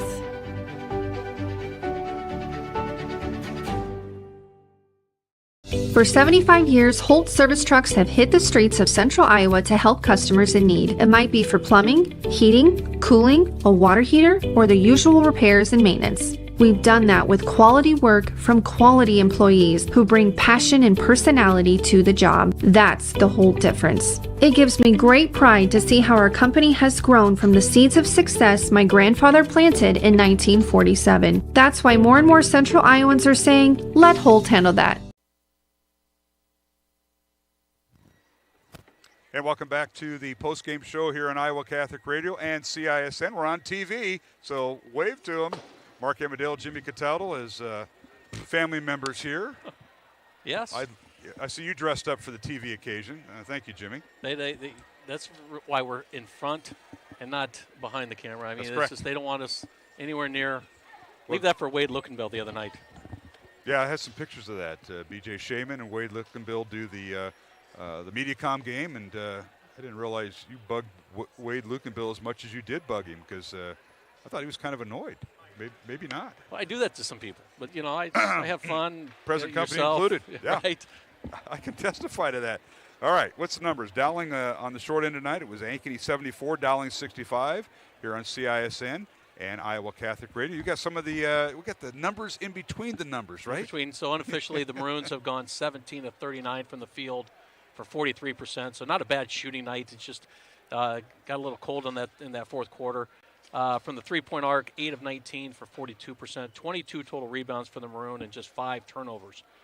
For Ankeny, inside the arc from the field, 15 of 29 for 15 of 24 for 62%, 8 of 18 from three-point arc, 44%, 26 total rebounds, and 9 turnovers for the Ankeny Hawks. And certainly as you look at the points in the paint, certainly just outmatched.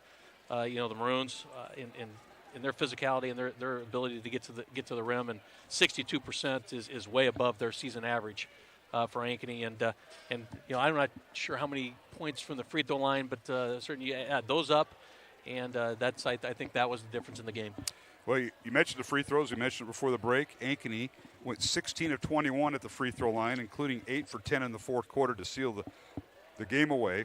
Dowling went 7 of 12 at the free throw line, as the Maroons had 3 players in double figures, led by Drew Marles, 24 points. But Andrew Nyanji didn't get the start, came off the bench, had 20 points for the Maroons in a supporting role. Davis Sheck with 10 points and 9 points for Ryan Kleppe. And your son, Dante, finishing with 2 points. For Ankeny, they had 3 players in double figures, led by Carson Johnson with 18 points, Leo Aguirre with 20 points, and 13 points for Cash Shulin. And he had most of those points in the first half. He had 9 to start with, finished with 13. Maddox Ward with 5, and the big guy, Devin Akers for Ankeny, with 9 points. These two teams will play each other, as they will in the CIML. Everybody plays each other twice. Last year it was one time, and with some of the games, and this year it'll be twice. So, Jimmy, that'll wrap it up. Any final comments? We'll talk to you on Thursday night as Iowa City West, ranked number 9 in Class 4A, takes on Dowling Catholic here at the Dowling Gym. Well, you look at the Maroons. You got what you expect out of Drew Morrow, 24 points, but Nyangi certainly is a highlight offensively, getting 20. You're just looking for those additional scores, and the Maroons found it in Nyangi tonight.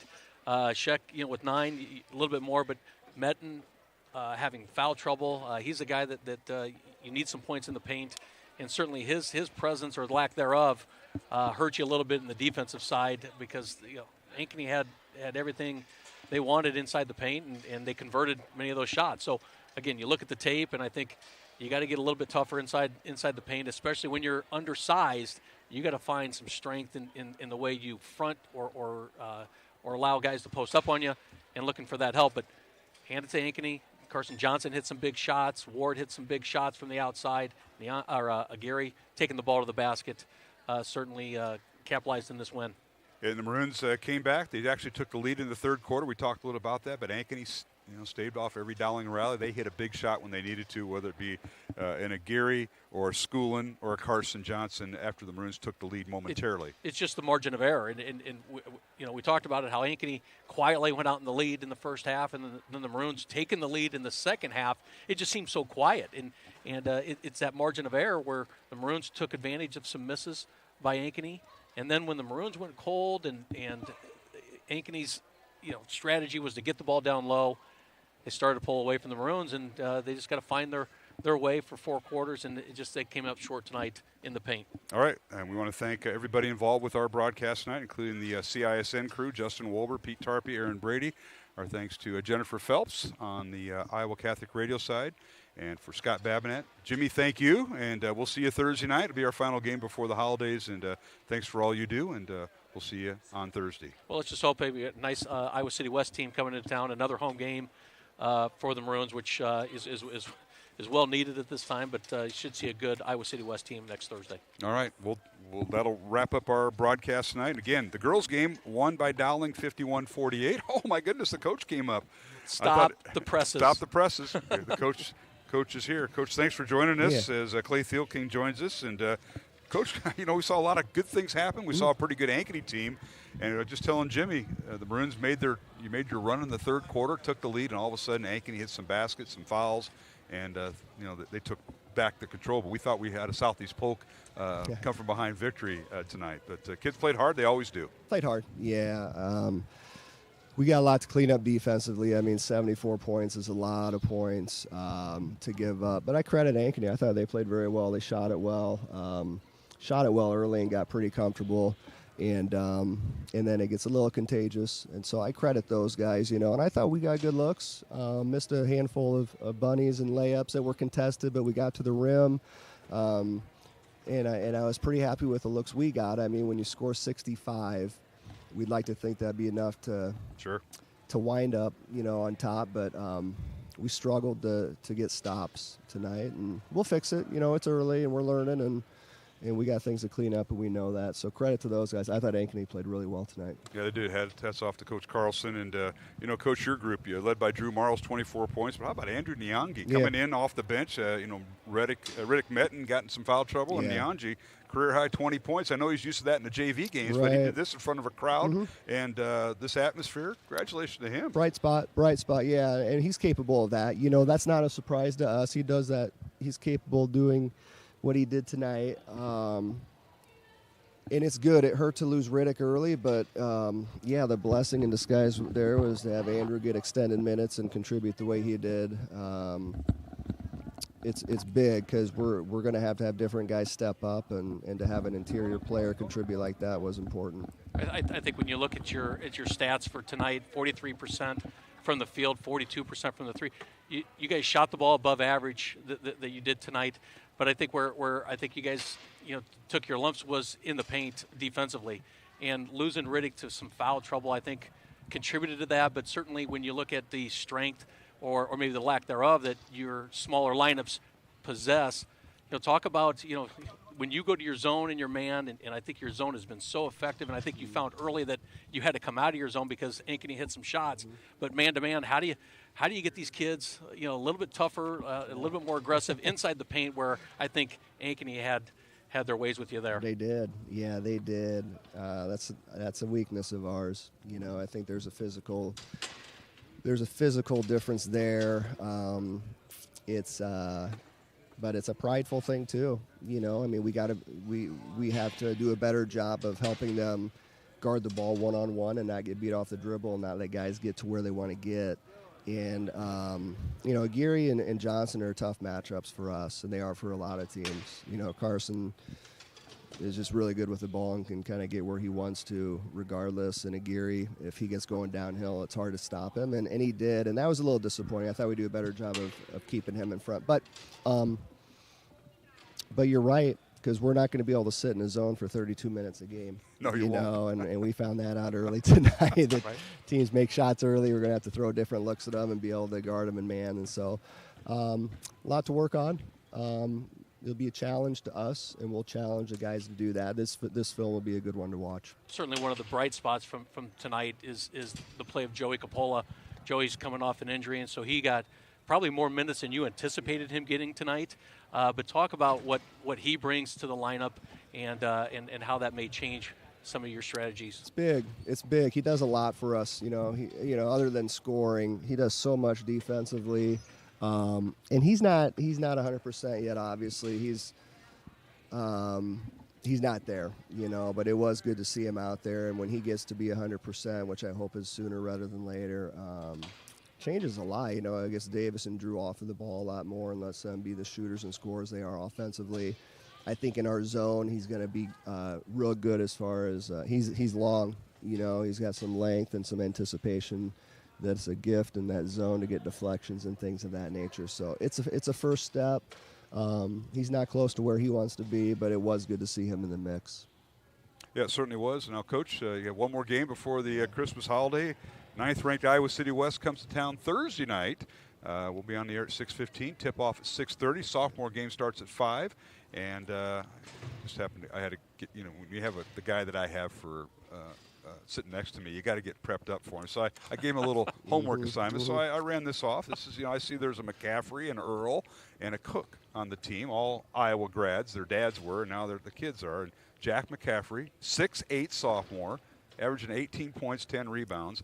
I wondered how we're going to match up with him. That's going to be interesting. It'll be interesting. Kareem Earl, 6'4" junior, averaging about 14.5 points. So I just kind of brought this out of Coach is just trying to swallow this last 2 hours, and now you're throwing Iowa City West, who's coming in rated 9th, and three formidable guys. When did the Dowling Coach, boys? That's okay. When did the boys' parents come involved with this? Is there a parent meeting tonight? I mean, earlier we talked about him dunking off a chair, so I mean, you got to understand where we've come from in this broadcast. Yeah, it went off the rails early. It sounds like. Help me out, Coach. Yeah. Help me out. Hey, they're good. We watched a little film on them, and a legendary coach. A lot of success with that program. Coach Bergman. Yeah, Bergie's been there forever. Yeah, they're good. They've got a really good point guard that, Stevens. They got weapons. They got size. They're athletic. And then McCaffrey's he's a legit player. He's only a sophomore, but he can do it all. So it'll be a good challenge. But we turned the page. We talked about it already. We're looking forward to the challenge, and it'll be good for us to go into break with another tough one at home. And our guys will respond. It's finals week, so they got a lot going on. So it's good to have a few days of practice because they'll be a little bit shorter. But we'll be ready to go and see what happens. All right. Well, it's good talking with you. Yeah. I was concerned when they warned you. You got a warning tonight. Yeah. So did you earn that? Probably won't be the last one. I thought it was my color guy here yelling. I got to coach more basketball because I never get warned in football. It's immediate. So I don't know what you do, but I got to learn from that. He sits in the press box during football games. He's up next to me, so it's kind of hard to do. But good effort. It was a good effort, and we'll. It's a long season. Our kids are resilient. We'll be fine. All right, Coach Steelking, thanks for joining us, and we'll talk to you Thursday. And that'll wrap up our broadcast night. I appreciate Clay Thielking, the Dowling boys head coach, coming up. And Jimmy, you've already had your final thoughts. We need to get out and out. Well, you got to feel for Coach Thielking. They're fighting. They're fighting hard, and they've had a tough road in December. But to have your first home game under your belt, that feels good. So move on, as he said. That's right. Well, that'll wrap up our broadcast tonight on CISN and the Iowa Catholic Radio Network. For Jimmy Cataldo, for Scott Babinat, for everybody involved with our broadcast tonight from the Dowling Gym, reminding you of the final scores for the final time in the girls' contest. It was 11th-ranked Dowling defeating the 7th-ranked Ankeny girls 51-48 in Game 1. And in Game 2, it was Ankeny defeating the Dowling boys 74-65. Dowling falls to 2-4 in boys' play, and the Ankeny boys improve their record to 3-4. Our next broadcast will be this Thursday night. Dowling hosting Iowa City West, pregame at 6:15, and tip-off at 6:30 from the Dowling Gym. Join me and Jimmy Cataldo for the call here on Iowa Catholic Radio. For Jennifer Phelps, our studio producer, and for the CISN crew, this is Mark Amadale saying goodnight and so long here on the Iowa Catholic Radio Network and CISN.TV.